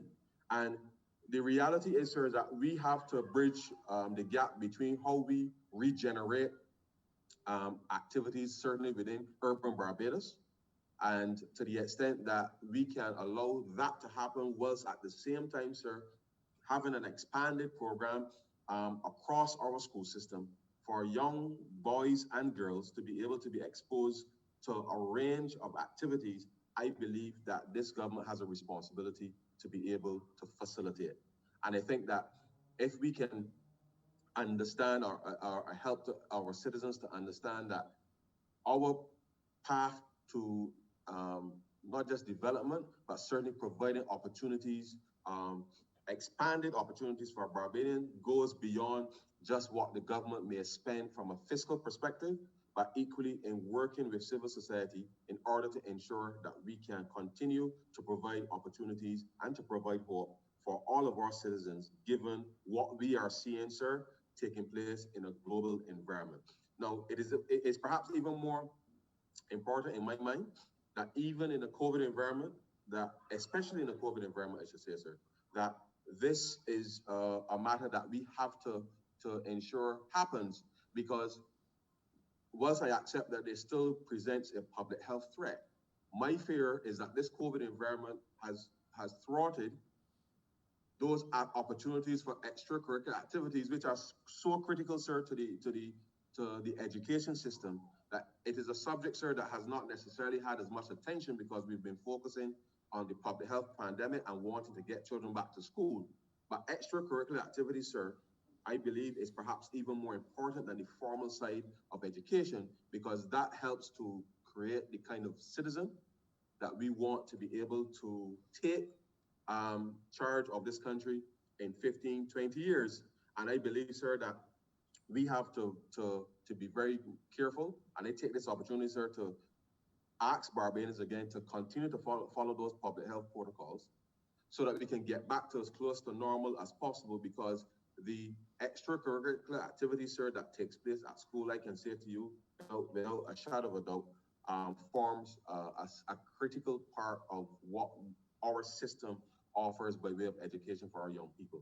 And I support this resolution because I believe firmly, sir, that those opportunities that we can provide for our young people post 3 o'clock during school days or on weekends when they're actively engaged in whichever curricular activity they're involved in, which is expanded, that is the very thing now that is perhaps missing with respect to this. Obviously, given the COVID-19 pandemic is clearly missing, but I don't want to have a situation where going forward, that side of it is thwarted much further. The reality of it is this is a particularly challenging time for us to be able to respond to on a whole host of fronts. And I want to give certainly my support to the resolution from that perspective, and to stress to all parents and to all the stakeholders who, not just as it relates to this particular extracurricular activity, but to ask parents to relook how they are currently looking at there seems to be a lessons epidemic, sir, that has exploded across the school system, which has taken away some of the time that students would ordinarily engage in extracurricular activities. And I believe that if we want to create global citizens with Barbadian roots and Barbadian values, that we have to find a medium whereby we can allow our students to have more relevant participation in extracurricular activities, because I believe that over the long term, that will redound to the benefit of the country, because we will be able to invest in ensuring that at that very critical age, 15 to 18, that our young people would have the greatest possible exposure, sir, with respect to being able to learn about the country, being able to practice the art of leadership and how to motivate people long before, sir, they get into the formal workplace and into adulthood, whereby those decisions now actually have real consequences in the context of being able to help either move their communities, it will guide their career path, and it will certainly guide, sir, I think, the development of the country with respect to being able to ensure that we provide as sound our education as we can with respect to our young people. So I fully support, sir, this resolution, but let me reiterate to the honorable member for St. Michael East that this government certainly will not descend into or allow the country to descend into any type of divisive manner in which we are seeing expressed outside of Barbados. And we must be mindful that what we watch on television, we do not necessarily bring into a Barbadian context where it really has no real place. And to the extent that we have to engage our citizens within the context of diaspora in terms of helping us to craft a citizen that is not going to become as cynical as those which we see expressed across the world now, that as Barbados, we will continue, sir, to chart a path that is relevant to continue our path to development. So let me thank you very much, sir, for making this contribution virtually, and I certainly give this resolution my full support. Thank you very much. Honorable Member St. James South. Thank you very much, Mr. Speaker, and I'm very happy to be able to join the discussion today, looking at the issue of the resolution for the provision of for the Duke of Edinburgh award scheme, being able to use the property at Culloden Farm.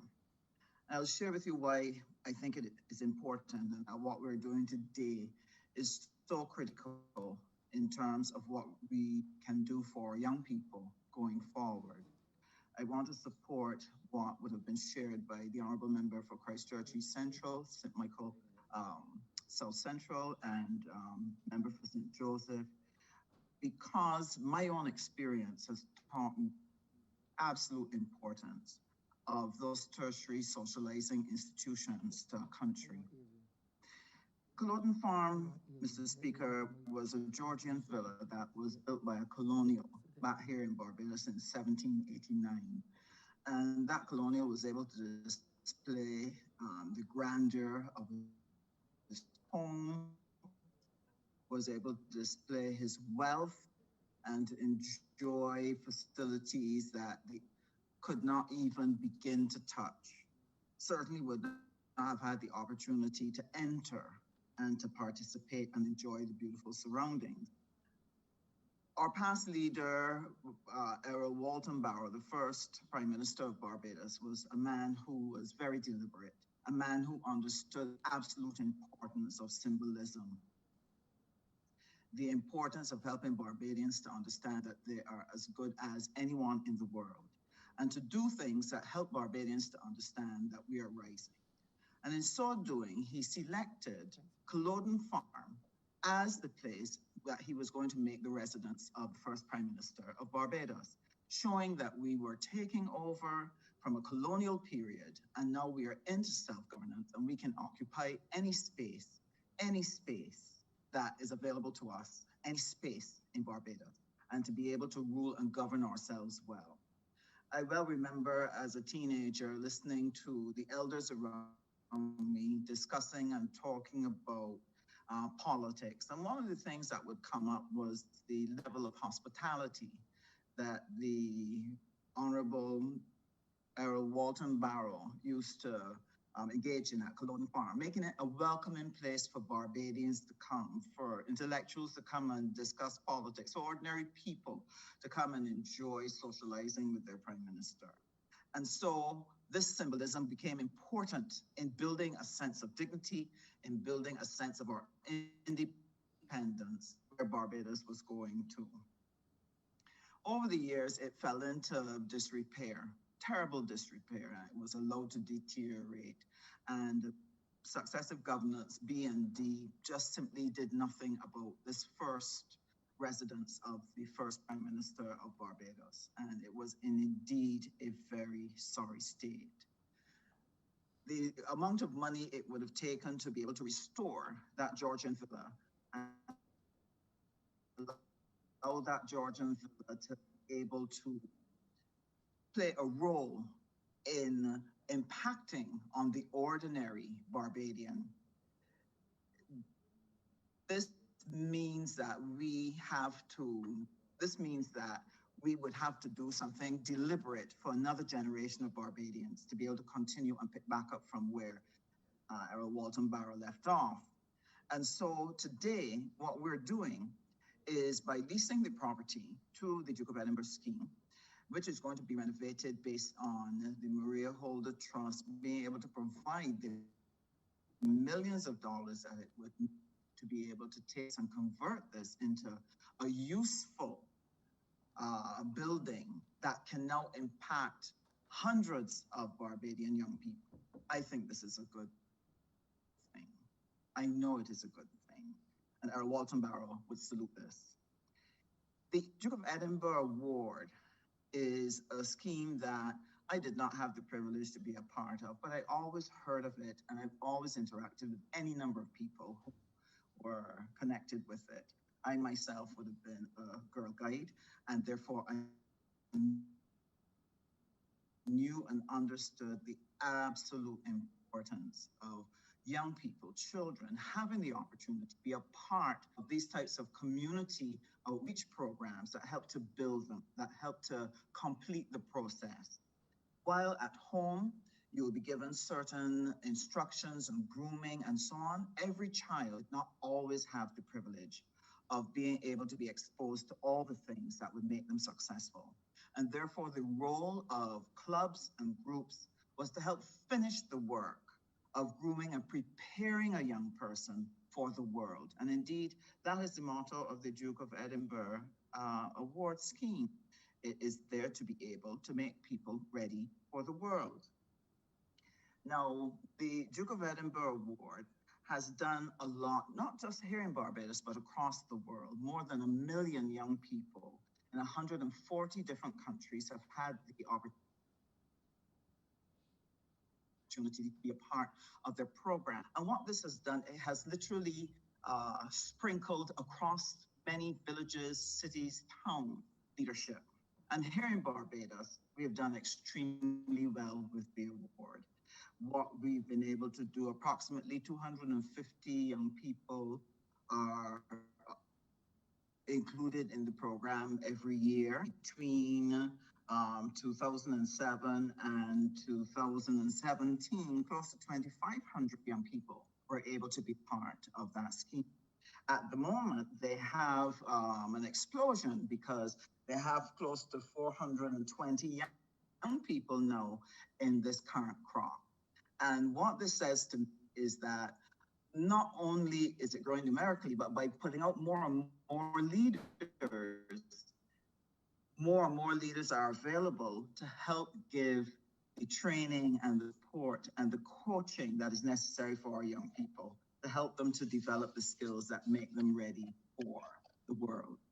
Now, this is something that is very dear to my heart because in studying sociology, one of the things that I read when they were looking at how do you advance the development of your society is the role of the tertiary level socializing institution. That home and school were just steps 1 and 2.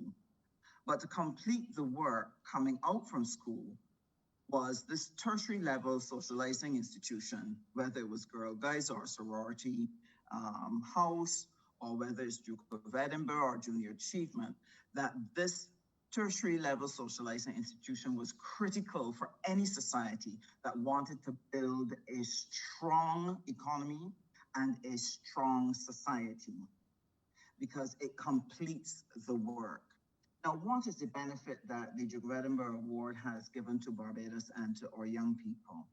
For our young people, it's helped them to build self-esteem, it has helped them to build their self-confidence, and it has helped them to understand the importance of team and cooperation and determination.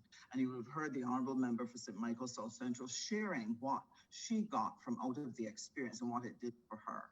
I can endorse that because the number of Duke of Edinburgh Award persons that I have encountered all demonstrate a certain set of qualities. And they have given themselves one that is remarkable and repeated among them is the issue of service. And there's one thing that Barbados has in general with the service. This is how you're going to build strong leadership, and this is how you will build strong families, strong communities. So it has done a lot of good for young people, but in addition to being able to build self-esteem and confidence, just being able to state internationally that you are part of the Duke of Edinburgh Award scheme, it made you a part of a grouping that gave you a higher level of acceptance as you move through the world. Certainly as a person who's done a lot of recruitment, I know that a lot of HR recruiters look to see what types of organizations a person has belonged to. And they have been able to use this to be able to, what are some of the values, what are some of the behaviors that they can expect to experience from this particular person if they were to hire them. And so it has done a great deal of good to young people by giving them that extra boost when it comes to getting employment.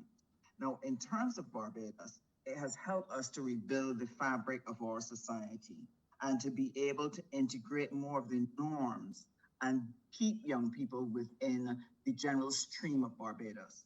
One of the things that was mentioned by the Honourable Member for Christchurch East Central, and I want to echo it because I think sometimes people don't understand the danger society is in if you do not have enough of those organizations, clubs and groups, etc., to keep young people engaged and keep reinforcing the values and behaviors that are important for keeping the society strong, keeping the society connected, and keeping the society anchored to a common vision.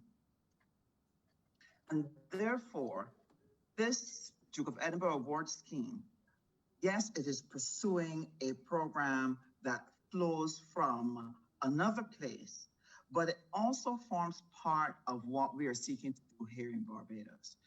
If you look at what the government's program has been in relation to how are we going to rebuild and strengthen the social fabric of Barbados, how are we going to reach out to our youth and empower them, how are we going to prepare them to engage in a youth economy, it would have to start with looking at ways to gather them, train them, mentor them, support them, and then enable them to be able to pursue a path of development that will take them where their dreams are. And what is it we've done as a government? Well, we've had the Youth Advance Corps. We have already in the society people like the Israel Lovell Foundation. You have things like the Junior Achievement. You also have a number of other groups like the 4-H clubs. You have church groups, youth groups, Pathfinder, a whole slew of them that are currently working to try to help us rebuild. But what is one of the issues they experience? Being able to find new leaders who will be able to carry on the work of the institution. This is the problem that we found with the Boy Scouts and the Girl Scouts, being able to find those persons who will be able to give the leadership and the mentoring that our young people need, especially in this time. And the interesting thing about the Duke of Edinburgh Award, it doesn't just groom the young person, it grooms them for leadership. And therefore, our other institutions will be able to find leaders from among them to help them to be able to keep the fabric of our society. And so I want to congratulate them on the work that they have done. What the other element that has been of concern to me, sir, not just globalization, but the whole issue of the online world. And when we first started the community technology programs in which our people at the community levels were able to go to the centers and learn how to use technology and learn how to do online things, one of the things that I really wanted to see is how are we going to help them to be able to use the access to online platforms well, because you can go in there and engage in anything. And one of the things that I have noted is that as more and more people, young and old, have engaged on these various platforms, that they can disappear into a world of their own in which they're really not engaging much else outside of that particular world. And therefore, what is happening, in other words, that is now the new neighborhood. The neighborhood is not necessarily the people who live immediately around you, and this is what is breaking down. In the online world, therefore, the challenge that societies would have is what are our young people being exposed to? What information are they being given? What filters are there to help them to make good selections and good choices? They disappear into a world where they are being taught that which may be inimical to the future of the country, inimical to their own futures. And this is a very present danger that the online world can present. Wonderful as it is, powerful as it is, unless people enter that world with sound values, sound personal vision, without those, it will be difficult for them to navigate and not find themselves victims of the online world. And we don't have to look far to see what is the impact of when people are engaging a particular group who seek to brainwash them into seeing the world from a particular perspective.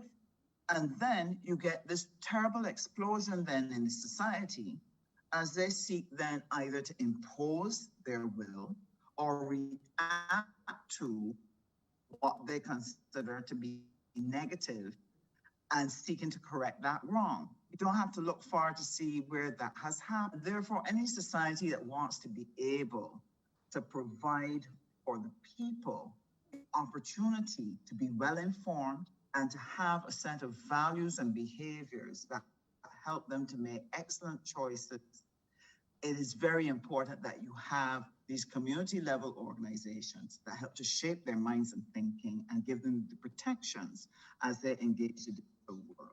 So today, as we are seeking to pass this resolution to make available Culloden Farm to empower the Duke of Edinburgh Ward to continue to work with our young people, indeed to give a new generation of young Barbadians to be able to work and operate within a space that was once colonial, but now will be their own.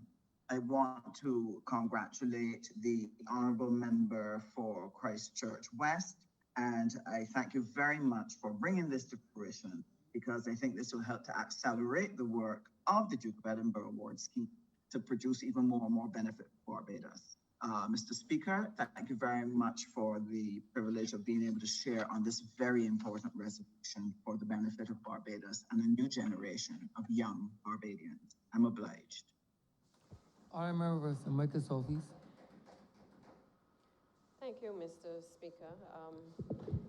I was not aware, certainly this morning, that this resolution, a simple one, seeking to give permission to the Duke of Edinburgh Award Scheme to have possession of a property for lease, would have generated so much discussion and so much debate. But in a way, I'm glad, Mr. Speaker, that it has, because it has given us the opportunity to, in a sense, start to peel back the skin of the onion that resides very much in this country and certainly across the world. And I say peel back the skin of the onion because, you know, when you start to peel back the skin of the onion, there are many layers, and you start to discover that there are some things underneath the skin that you don't like what is looking back at you. Mr. Speaker, we have to have a Barbados when we finish coming through this pandemic. And I start there because I feel sometimes like, despite all of the work that members of the subcommittee, the cabinet subcommittee, are doing in relation to the COVID-19 pandemic, all of the things that, the big picture things that we've been trying to accomplish as a people, to be able to stay the course, to be able to make sure that our institutions do not fall apart, to make sure that we can maintain the social fabric of our society after this pandemic, that there are some amongst us from time to time that are hell-bent on not being able to see the long-term vision, sir. I am in a House of Assembly, a place which, I guess if you are on the outside, you may not fully understand all the rules, the regulations, and all the things that happen here. I'm in a place where, I remember when we were in Bridgetown, I used to often comment that when I looked at the stained glass windows, the representation of the people on the windows were not of people who looked like me. But I appreciated the struggle to have allowed people of color to be able to make their way into the halls of Parliament, and certainly to be in a position to have also been able to grace the walls of Parliament and be part of a legacy through my father of someone who has served the people of this country in a modern day Barbados, sir. I question those things about the stained glass ceilings and the stained glass windows. And I questioned it, but I also dismissed it because I also understood that, having been educated, I was able to make the distinction between the fact that we had a history of which we may not always be proud of, but at the same time, that having been given the opportunity through education to be able to also travel and to understand how society works, how the world works, that I also was in a position to be part of the transformational change. Now, many of you may appreciate that there was a time when I had long dreadlocks prior to my medical issues. Just like you, Mr. Speaker, I was one of the first persons to get called to the bar as an attorney. I perhaps was one of those people who went against the grain, given my, my background. But I knew who I was, and I will always know who I am. But at the same time, I also understand that there has to be a Barbados when we finish this process and we come out of this pandemic. It therefore means, sir, that resolutions such as this and all of the others where we have looked as a government at structures that have been allowed to languish for several years, both administrations, they have been allowed to languish. That we have a responsibility to the people of this country, and in particular to the future of this country, to do a few things, sir. The first thing we have to do is we have to ask ourselves whether we have the money to be able to go after all of the properties that have been identified by the Honorable Leader of the Opposition, to be able to repair every single structure because they are part of our heritage. That's the first thing we have to do. If we can't find the money, sir, for one reason or the other, because the tourists ain't coming, because we haven't generated enough monies in the economy, because of all of the global factors that are facing the Barbados economy, we then have a responsibility to figure out where else do we look, where else do we turn. It doesn't mean that we don't understand our heritage when we enter into negotiations with entities. But what it means is that there must be a Barbados at the end of this process. And in so doing, sir, when we looked as a government, and certainly the Ministry of Finance, both of the members, the ministers who operate out of the Ministry of Finance have spoken and alluded to this issue. When they would have looked as a team as to the state of play in Barbados, we recognized a few things. We have buildings that have been there for several decades that are rich in heritage, but at the end of the day, we ain't got no money. And we can't basically have the buildings remain in a dilapidated state because it doesn't look good in terms of the heritage that it represents, but it also does not look good on us as a society, that we have options available to us to allow ourselves to partner with other persons, but at the same time, we are doing nothing to ensure that we get those properties up and running again. So that's the first consideration. The second consideration, sir, has to be the purpose for which the applications are made in respect of this type of investment. So we are not willy-nilly about decision-making in relation to the historical significance of buildings that people might want to erect structures on, sir. We pay attention as a government to the purpose for which people step forward and say that they would want to be able to have an opportunity to lease lands in this country to be able to assist the development of this small island. So whether you have the Maria Holder Trust entering into arrangements with the Barbados government over the last couple of years, building out nursery schools in this country for Barbadian children, poor black Barbadian children, middle-class Barbadian children, sir, I am sure if you look through the lineage of a lot of the donors in this country, they are going all the way back to the United Kingdom and to the monarchy in the United Kingdom, sir. But we as a people, because of who we are, we understand that even irrespective of our history or the history of the persons who come to our shores and want to give back to us, that we understand that we live in a modern day Barbados and there must be a Barbados after we have long gone. And for that reason, sir, we don't take these things lightly. I also, like my colleagues, have been a product of the Duke of Edinburgh Award scheme, and I understand it wasn't no elitist club. It was like, I went to Harrison College or Queen's College, as many would want to jump on the bandwagon and say, oh, it was for the big boys and the big girls, sir. I'm a product of the foundation school and a proud product of the Christchurch Foundation School. And sir, for me, it is not a case of which school had it and which school didn't, sir. It is a case of there must be a Barbados when we come out of this pandemic, and we must prepare ourselves working with people who have been on the grind, working with other Barbadians who have been working in service to make sure that young people got something to do.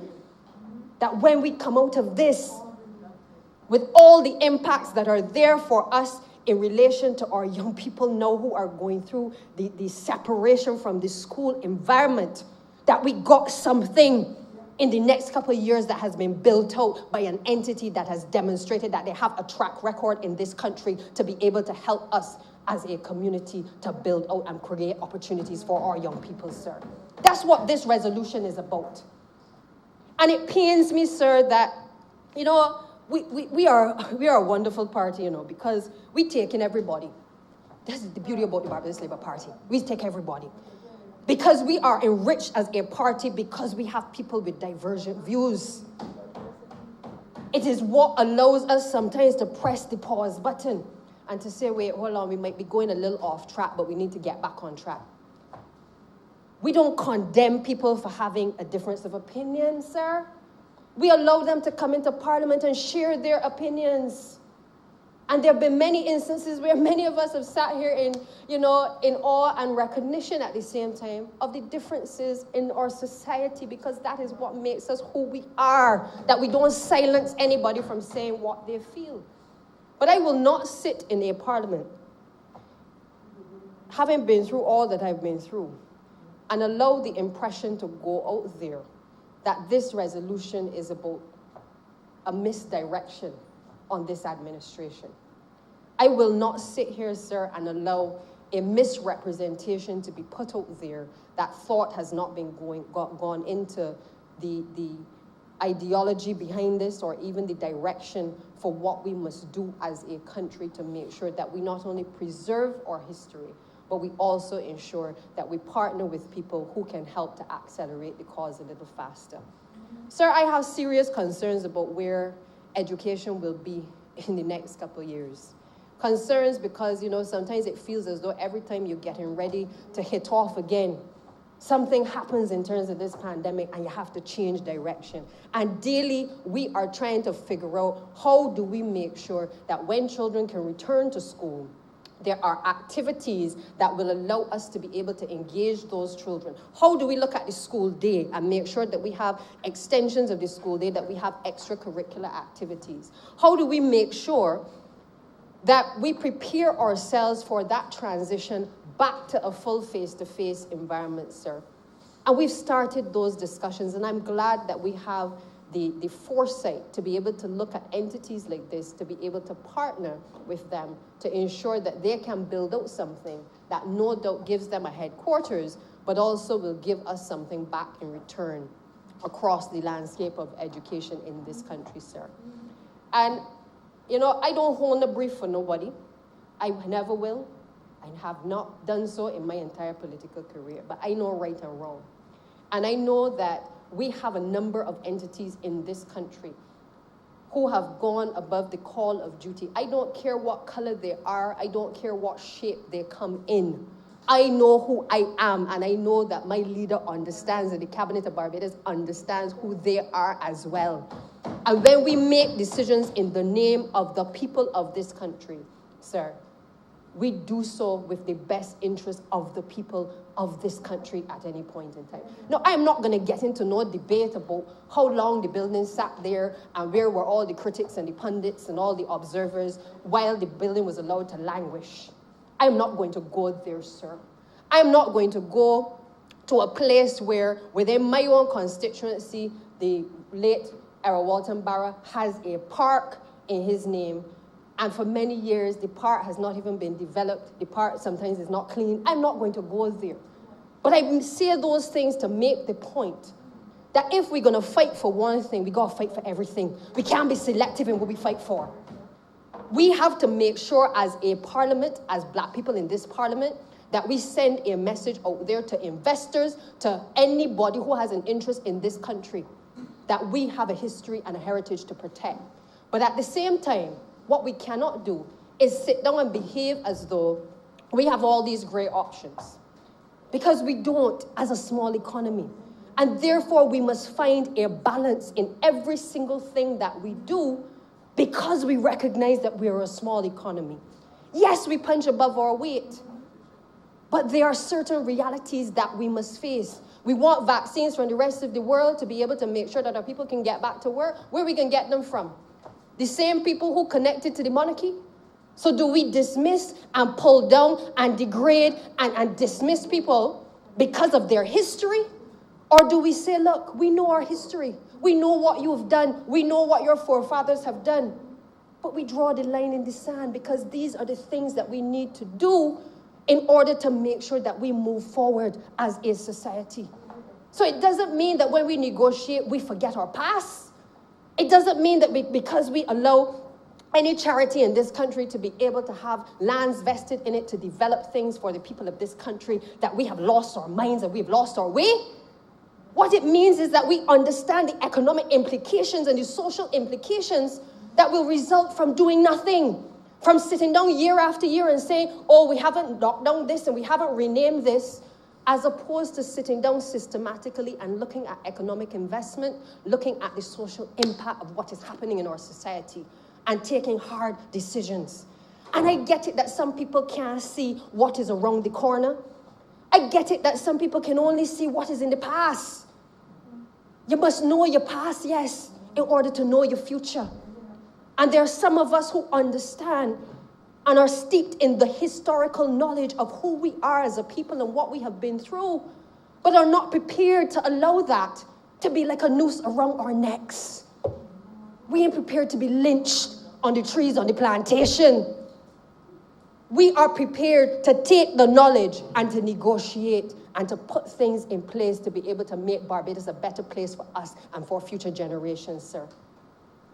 We have to make sure that things like the Barbados Youth Advance Corps, which the Barbados Labour Party put in place when it came in, that we can speak to those things instead of running from them. Because the last administration didn't look at the fact that we had young people out there who had nowhere to go, nothing to do. They talk all over the face, but they did not put the programs in place. This is a party that has allocated at least 20 million to put into that program and to continue to put into that program. This is a party that can stand proudly and speak about the national heroes and all the things that it has done in relation to even the papers on the removal of Lord Nelson, sir. I'm not going to run from my history in the Barbados Labour Party. I'm not going to sit here and allow anybody to distort the history of this party that has made so much achievements in relation to our heritage. Sir, I am passionate about this because I believe that we have a lot to do in terms of building out this society over the course of the next few months and the next few years. The only thing I would like to see happen faster in relation to this resolution is that the people can start to break ground tomorrow so that when we're able to go back into a face-to-face environment, we have the systems up and running, sir. And I would like to see that we have more organizations coming forward where government can partner with the third sector to be able to give them opportunities to take the bull by the horns and run with it. That's what we need. Within education, we have set up a committee to be able to embrace people who are interested in running after school and after care programs, sir, even before school starts. And why? Because as other members have said, we're in a situation where a lot of those programs would have had to come to an end as a result of the pandemic. We have a situation where a lot of our young people are simply just going to school, they're going to lessons, as the Honourable Member for Christchurch East Central said. And we are in a situation where they're not doing things to learn anything else beyond sitting down on a device when the day comes, sir. If it means that we have to look at an extension of the school day to ensure that we have a rigid set of activities planned for young people, then that is what we must do. And if it is the things that I grew up in, junior achievement, Duke of Edinburgh, or as you have nowadays, things like the Fun Ranch, or whether you have the Brewster's Trust running football programs, we need to include those things and not try to resist the very things that give support to our internal systems. And I agree with the Honourable Member for St. Michael East on one point that he made about the fact of our community centres, and that our community centres could be utilised more for the benefit of communities. But that is something that we will continue to address. And I know that the Minister is working on plans to ensure that these facilities can work almost around the clock, because we all as we're sitting here as members of the current government, we were all disadvantaged in our communities by people who did not appreciate that the very institutions that were in the communities were not servicing the people in the communities in which they live. And therefore, we are working on getting to that point. It may not happen fast enough for the Honourable Member for St. Michael East. It may not sometimes happen fast enough for me. But I know we are working on it. And I know that our mission is the same as when we started. It is the same as it is today as it was when we embarked on this journey, sir. We may have had a lot of stumbling blocks along the way as it relates to the economic challenges, but our focus is still the same. We have even agreed at Cabinet, and I believe the Honourable Member for the Honourable Minister of Housing would have indicated to this chamber that we have been looking at all of the abandoned buildings as well under the Crown. So this is not a program where we're just talking about buildings that we want to give to organizations that are connected to the monarchy. We are talking about a systematic plan to be able to look at the things that will allow us to have economic investment, the things that will allow us to be able to get community programs going that we do not have the funds to do, the things that will allow the Ministry of Housing to be able to look at all of the lands that it has to see how we can encourage investment. And perhaps the most burning one for me is to make sure that we get housing over the course of the next few years, because that, for me and certainly the member for St. Michael East and others, is a major issue for us in our communities. So it's not a one-sided approach to this thing, sir. And I get that as we talk about discussions about reparations and our history and our heritage, that these things sound catchy, that we want to jump on the bandwagon and put a position that allows people to feel as though we are doing something wrong. But I want to tell this country, this administration is doing nothing wrong. This resolution is about protecting what we have, but at the same time being able to build out the future, sir. I have been approached by entities like the Achieve Foundation. We've had the Prince's Trust. We've had all kinds of entities come. We've had even entities established in Barbados coming to the Ministry of Education and requesting of us to partner to be able to help to do things. But I want to tell the country this. We don't just say, oh, come set up your structure and run with the program. No, we sit down and we say, what are you doing? How is it going to benefit our young people? And if they come with something that does not make sense, this minister tells them, go back and come again. They may come and they want to do something for secondary. My priority is primary. Find me a program that can fix that, sir. That is me.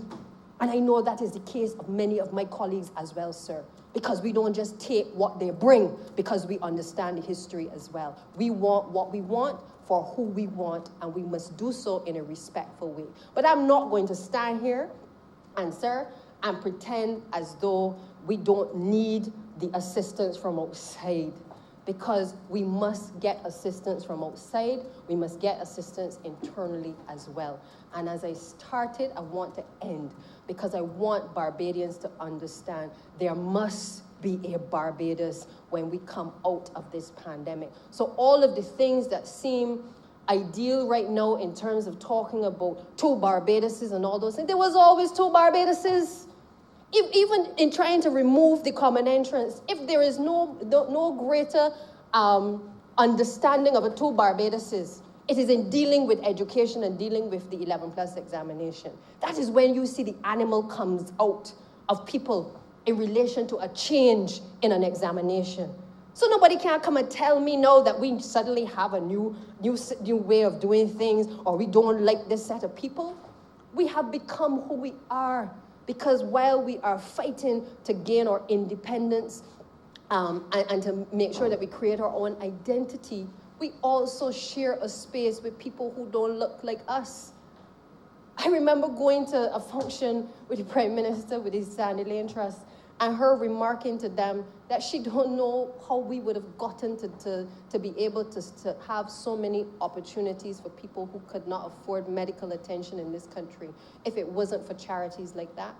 Indeed, sir, we also find ourselves in a situation where if for the last couple of months we didn't get assistance in terms of the voucher subsidy from the Sandy Lane Trust, many of us would not have been able to support families across this country. Sir, I am no hypocrite. I am not going to stand here and say thank you in one breath and then cut down the very people who have genuinely been assisting us in this country. People who probably got lineage back to the same monarchy. But I don't care, because they have made Barbados their home. They have basically assisted Barbadians, all of us in this chamber, all of us across this country who have benefited from it, sir. And therefore, I ask this country, I ask this chamber to endorse this resolution, not for any other reason than that this is who we are as a people, this is who we are as a government, sir. And with that, I am obliged. Honourable Member for St. George South. Thank you, Mr. Speaker, and members of the Lower Chamber, and members who are virtually in Parliament.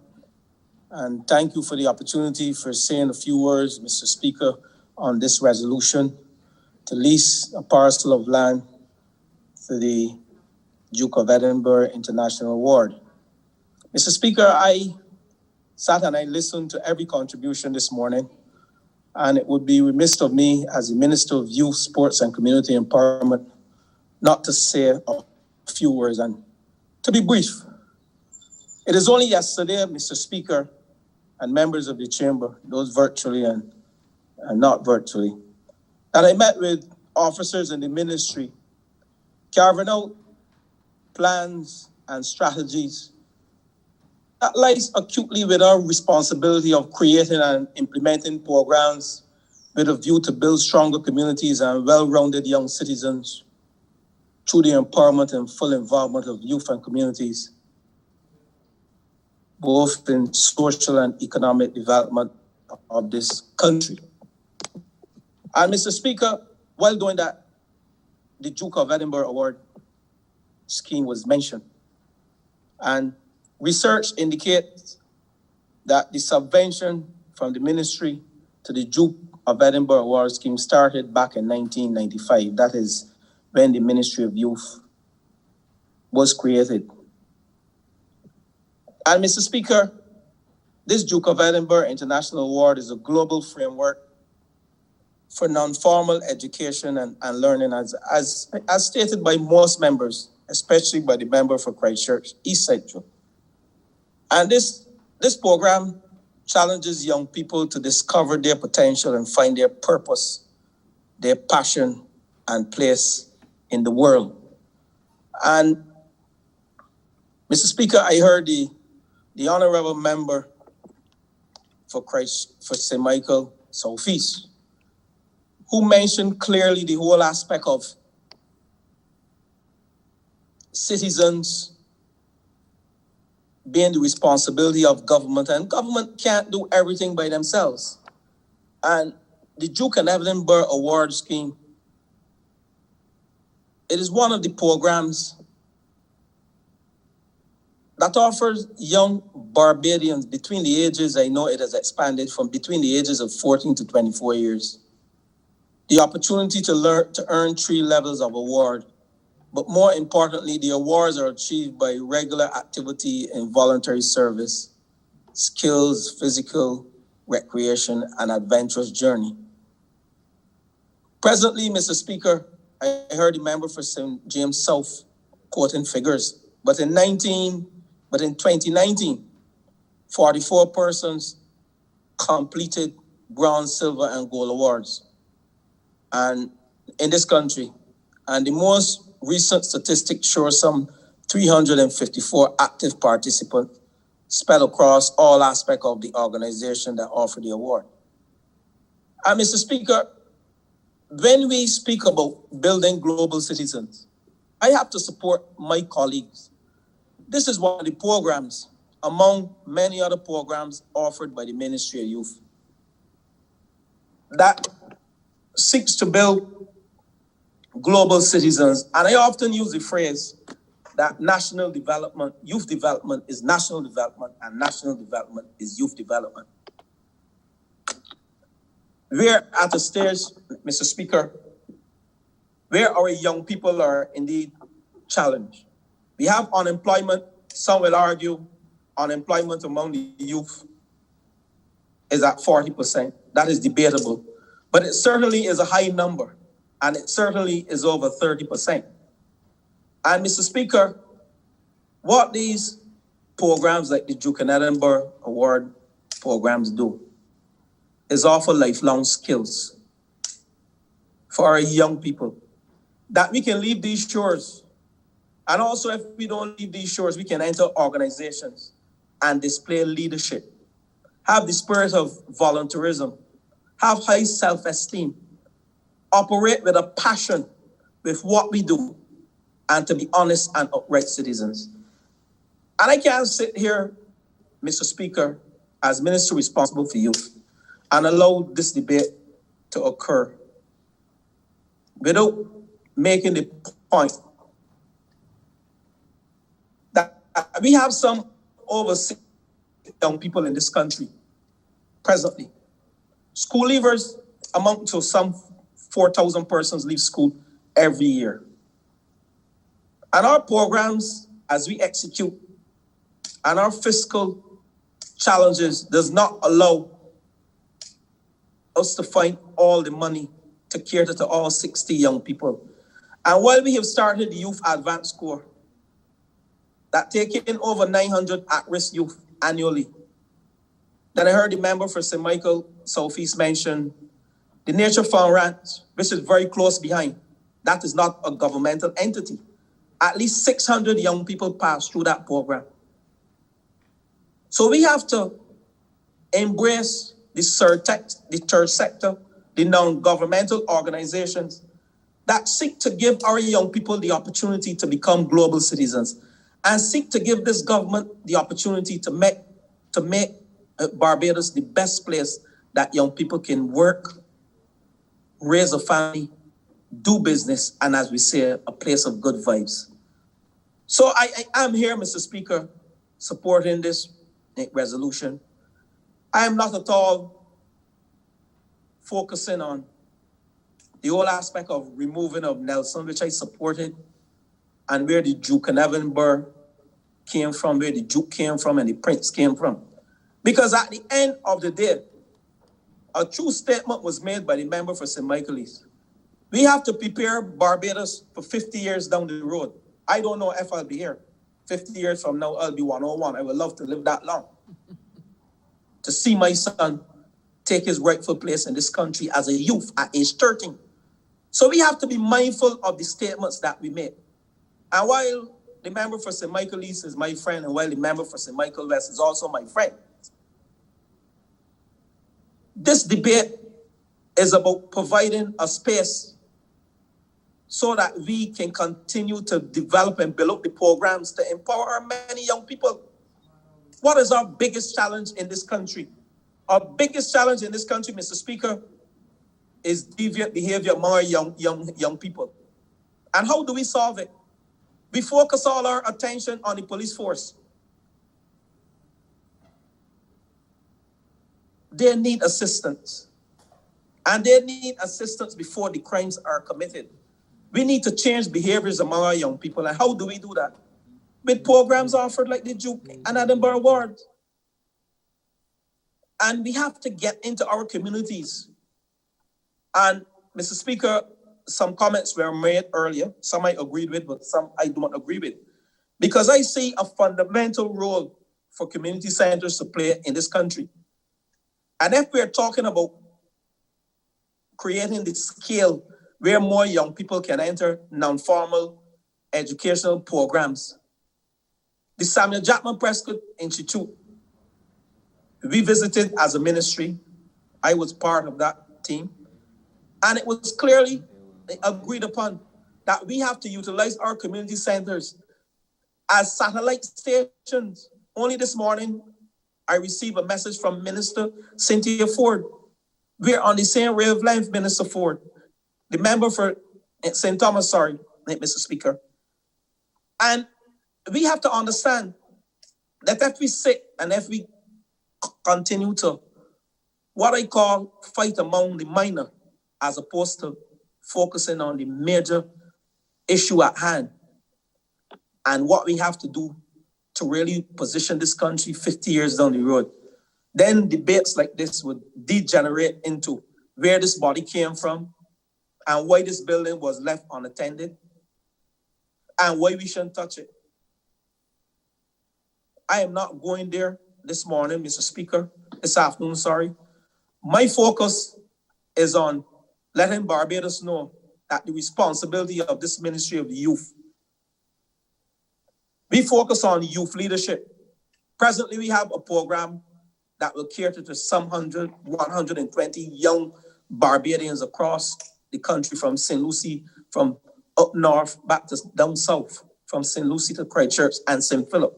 120 young people will be training in terms of youth leaders in this country. We have a major community program that we execute annually.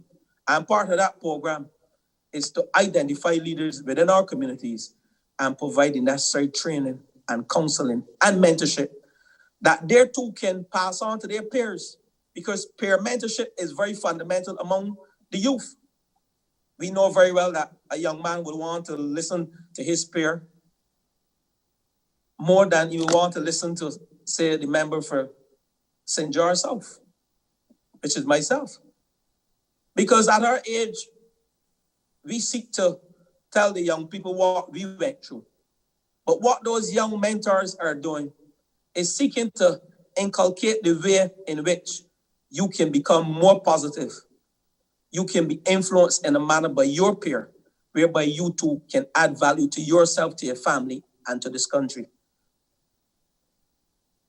So the Ministry of Youth will embark on a major youth engagement campaign. We also will embark on a major anti-violence campaign. Currently, we have someone within our ministry working with us to go into our communities to address this matter with a view to change behaviors. We are not going to send people into the police to say lock them up. We are going to have meaningful discussions with the young people of this country on the blocks. Their leaders on the blocks as well.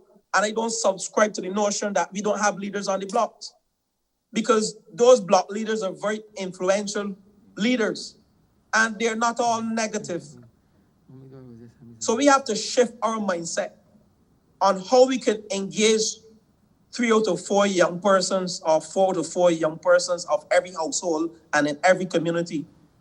Shift the goalpost from 50% to 100% engagement, and to have them involved in some activity, whether formal or non-formal after-school activity, such as building self-esteem, teaching them motivational skills, learning them leadership. And we as a government, we don't have the resources to do it alone. So we welcome the Duke of Edinburgh Award scheme. We welcome the Princess Trust. We welcome the Boosters Trust. We welcome Murray Holder. We welcome all of these associations who will add value to the next steps training initiatives that we have, that we seek to focus on some 350 young people. The summer camp program, the cultural programs that we call Youth Achieving Results, performing arts programs, visual arts programs. These are the programs being offered by the Ministry of Youth, Sports and Community Empowerment.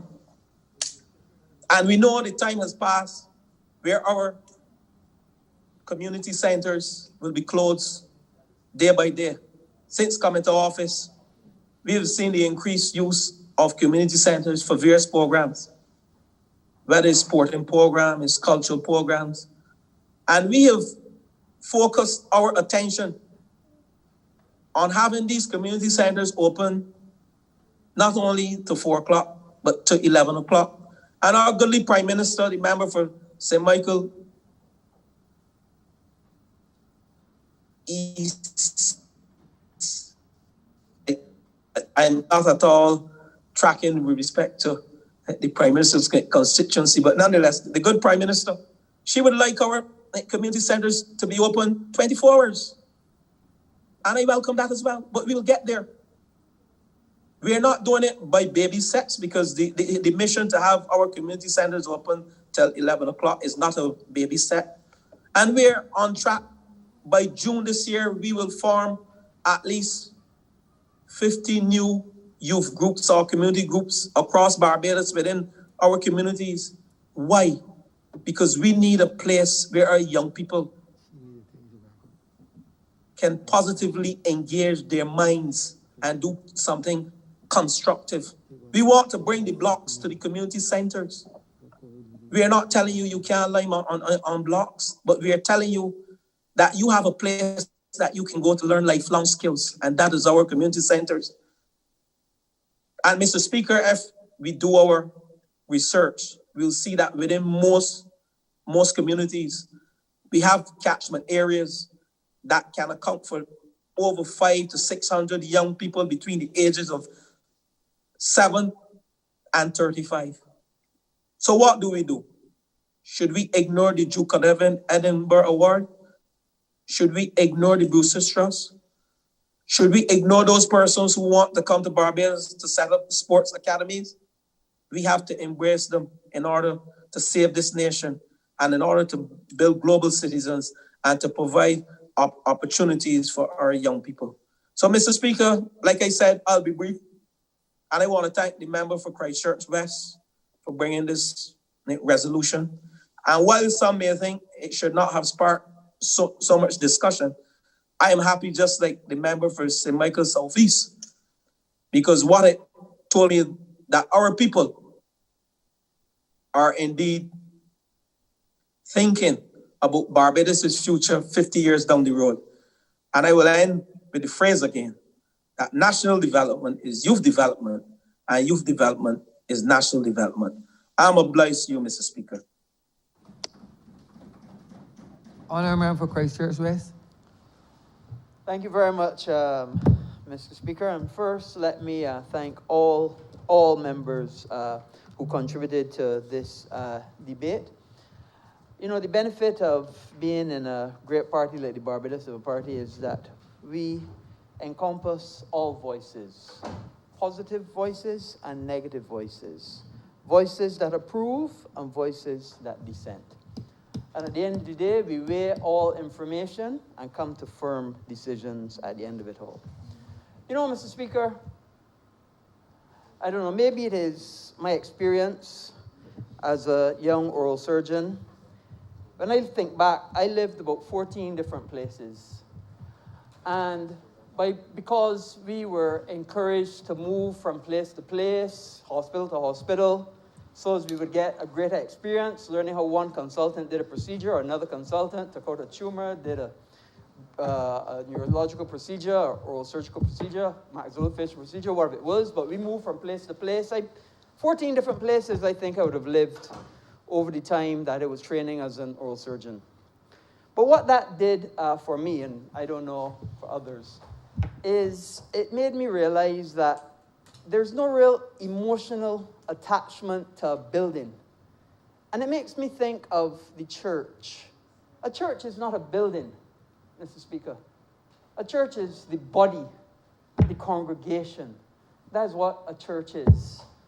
So by extension, to me, a building, yes, it has some significance, but it also has a utilization.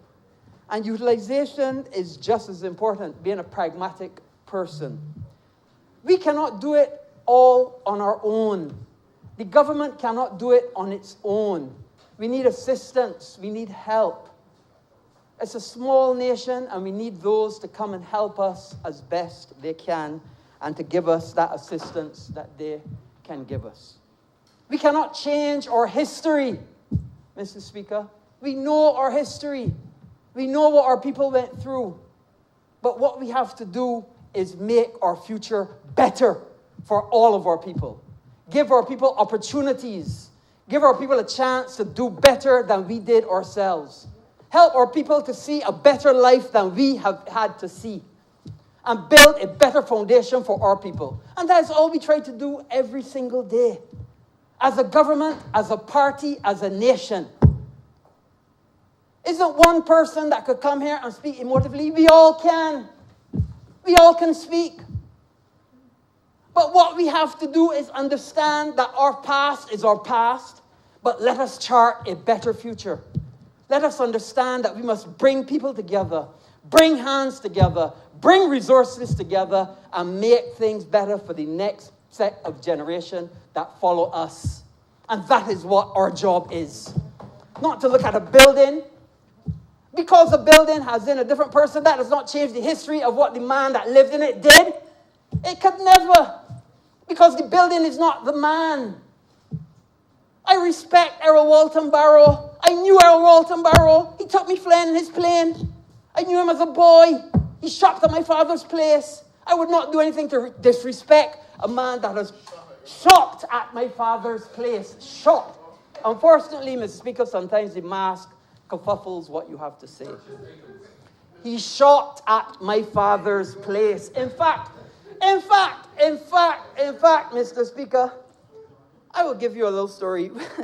When when I was fortunate enough to win a Barbados exhibition in 1986, Earl Walton Barr was the Prime Minister.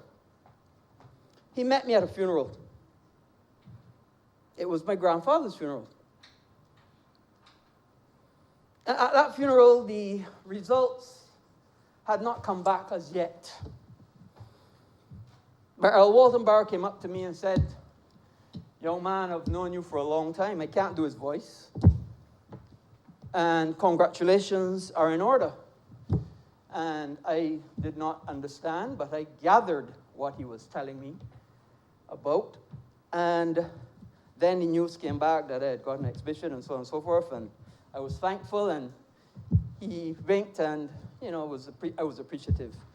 But it didn't finish there. When I got to England, and I went to the High Commission to report to them, as I was told to do, it was Vernon, and I should refuse his name, Vernon Smith was the High Commissioner at that time. And Vernon Smith also said, the Prime Minister of Barbados has contacted me and told me to take very good care of you. And he didn't have to tell me that, because many days when I didn't have money, I would go to your father's store and I could get a carton of cigarettes and a bottle of whiskey. And your father wouldn't tell me anything about it. So Vernon Smith told me so in 1987 when I arrived at the High Commission in the UK.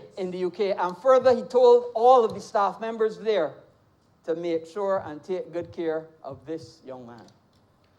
So this opportunity to lease a building, in fact, to me, is not a disrespect, but an honor to put it back into the state that it should be in.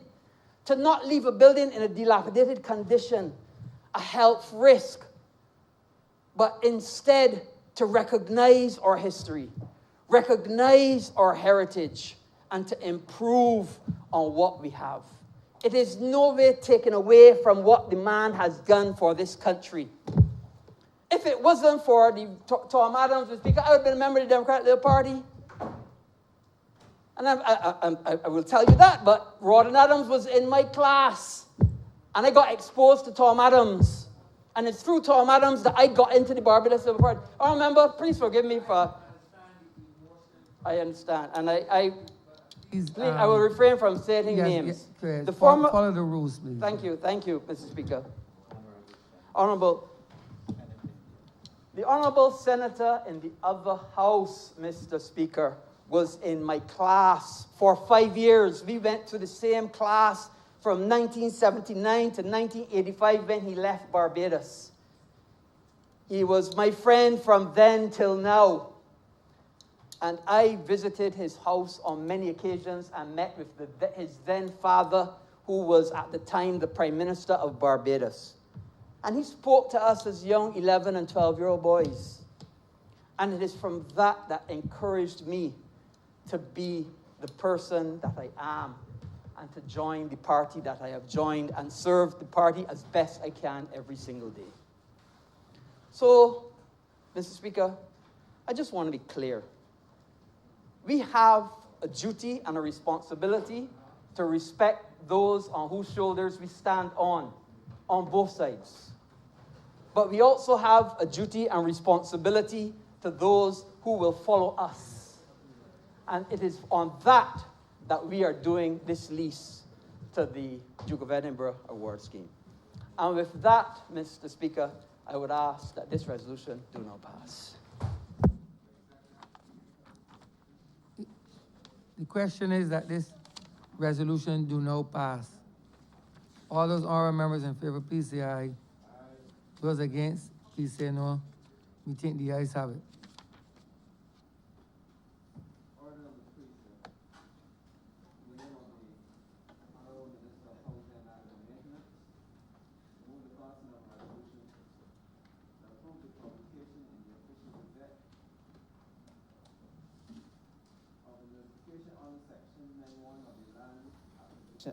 Chapter 228, declaring the abandonment of the compulsory acquisition of the parcel of land situate at Harry Smith in the parish of St. Philip in this island. All member Christchurch West. Thank you very much, Mr. Speaker. This is a very, very simple matter. It is an abandonment of what was an acquisition for 10.9 hectares of land at Harry Smith. Essentially, Mr. Speaker, the Crown had anticipated that we'd be paying $10 million for this parcel of land to be able to construct housing and also for tourism development. However, subsequent to that, the then owners put in a claim that it should in fact be $24 million and not $10 million. Bearing in mind that they've been paying land tax at around that value for a while. But that being said, Mr. Speaker, the government has made a decision that with the current pandemic situation and the cost that it has been on the economy, we have decided that 10 million or north of 10 million will be better spent trying to provide jobs and opportunities for people in Barbados other than this development at this time. So therefore, we are asking that this acquisition that was first started now be abandoned. And I would ask that this resolution to abandon this land acquisition at Harry Smith do now pass. Honorable member for St. Michael. Thank you, Mr. Speaker. Not to be very long, I understand the honourable member to be saying that the original intention related to the acquisition was for purposes of housing and tourism. I would imagine that the government's perception of the need for such projects at the time would have been based on some substantial evidence that gave them persuasion that the project should be undertaken. The fact that you are having an issue with the cost seems to be the suggestion of the member for Christchurch West, the reason why you are now abandoning the attempts at this acquisition. Now, obviously the needs still exist. We're hearing that it's because of the expenditure related to the COVID situation that we're pulling back from a housing project, and housing continues to be a problem in Barbados. Now, I really don't want to be mischievous, but you're telling me you're abandoning a housing project because of the possibly inflated costs, increased costs, and you're not prepared to spend that increased cost, although it's not a settled sum. I would imagine there could have been negotiation, Mr. Speaker, you're a lawyer. But you're pulling back from that because of the expenditure that government now finds itself faced with relative to COVID. Same government, the same government that is promising the world that it will afford them free tickets to vacation in Barbados. Same government that is spending money on all kinds of other stuff, even despite the presence of the COVID threat and are having to deal with that. But you're abandoning a prospective housing project which must have been thought to be worthwhile in the first place, and in a context where the need for housing in Barbados still persists. Now, I wonder if the minister would advise us as to whether or not there were any issues relative to the acquisition apart from the moving costs. Would the property acquired or the attempt to acquire the property, did that take place in a context where there was clarity of title over the lands? The information I have that there may have been some incorrect understanding as to the title of these lands, and that the acquisition itself may have been faced with some issues as a result of lack of clarity around the title relative to the property. It would be good if we could be reminded of the owners from whom the acquisition was attempted, whether or not it was Marriott's, whether or not it was Grant's Hotel, Inc. And on that matter, Mr. Speaker, I've said or raised in here 2 or 3 times the issue of government's outstanding liability to the owners of the Sam Lord's Castle property, still to be properly informed, advised as to that, and so I raise it again. My information seems to suggest it's $50 million and plus still outstanding to the owners after all of this time. And that government is not moving with any seeming decent haste to settle that liability. So I find it difficult that you're abandoning the housing project because there may have been some upward movement in cost without negotiating further on that. You're abandoning a tourism project because you're faced with the constraints now caused by expenditure relative to COVID, and yet you offer to the world, get a free ticket and come back. We will pay that for you. And please tell us whether or not there were any issues related to the initial attempt to acquire the property, issues revolving around lack of clarity on title. And since there are all some connectivity existing here, while I'm on my feet, I'm asking again for the 3rd or 4th time to have some information with respect to government's outstanding liability to the owners, former owners of Sam Lord's Castle, because I should say Sam Lord's property, because I hear it's upward of $50 million, and it's taking long to come to a point of settlement with the owners with respect to that. Honorable for Christchurch. West. Thank you very much, Mr. Speaker. Just for clarity, of course, I can't give much information for things that haven't gone through cabinet, but needless to say, not only is the Sam Lord's Castle acquisition payment gaining the significant attention and negotiation, and we're certainly in the process and very close to completion on that. But I want to go further and say that we are also looking at all acquisitions that government has made, both for road improvements, house moving, whatever it is, over the last 25, 30 years. And all of those, every single one, we've put together and we'll be taking to cabinet very shortly with a move to be able to settle all acquisitions that are outstanding.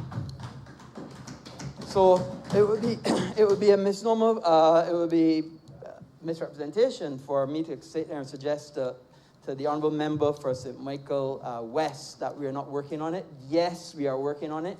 And I cannot tell you what cabinet will do, but I am definitely working on both of those matters, and we are going through the process as we speak.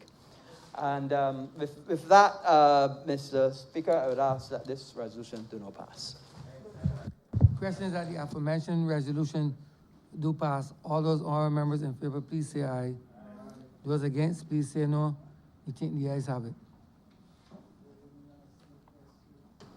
Honorable Leader of Government Business. Thank you. Thank you, Mr. Speaker. With that very interesting morning, I believe we have now come to the end of today's sitting. Let me say that, this is a very historic day for all of us. It is the first time that we're meeting virtually. I know that some may have had their reservations in terms of how the process would work, but I'm glad that we have been proactive in making decisions as it relates to this pandemic, and one of those decisions has been to certainly allow Parliament to be held in this way so that the people's business can still be conducted. Let me just thank the Honourable Leader of the Opposition, who also would have stepped in at the time with his concerns and certainly was able to allow us to finalize plans to be able to engage in this particular way. So with those few words, Mr. Speaker, I move that the sitting be adjourned until the 2nd of February at 10 a.m. Question that this chamber stands adjourned until the 2nd day of February at 10 a.m. in the forenoon. All those honorable members in favor, please say aye. Those against, please say no. Meeting the ayes have it. This honorable chamber stands adjourned until the second day of February at 10 a.m. in the forenoon.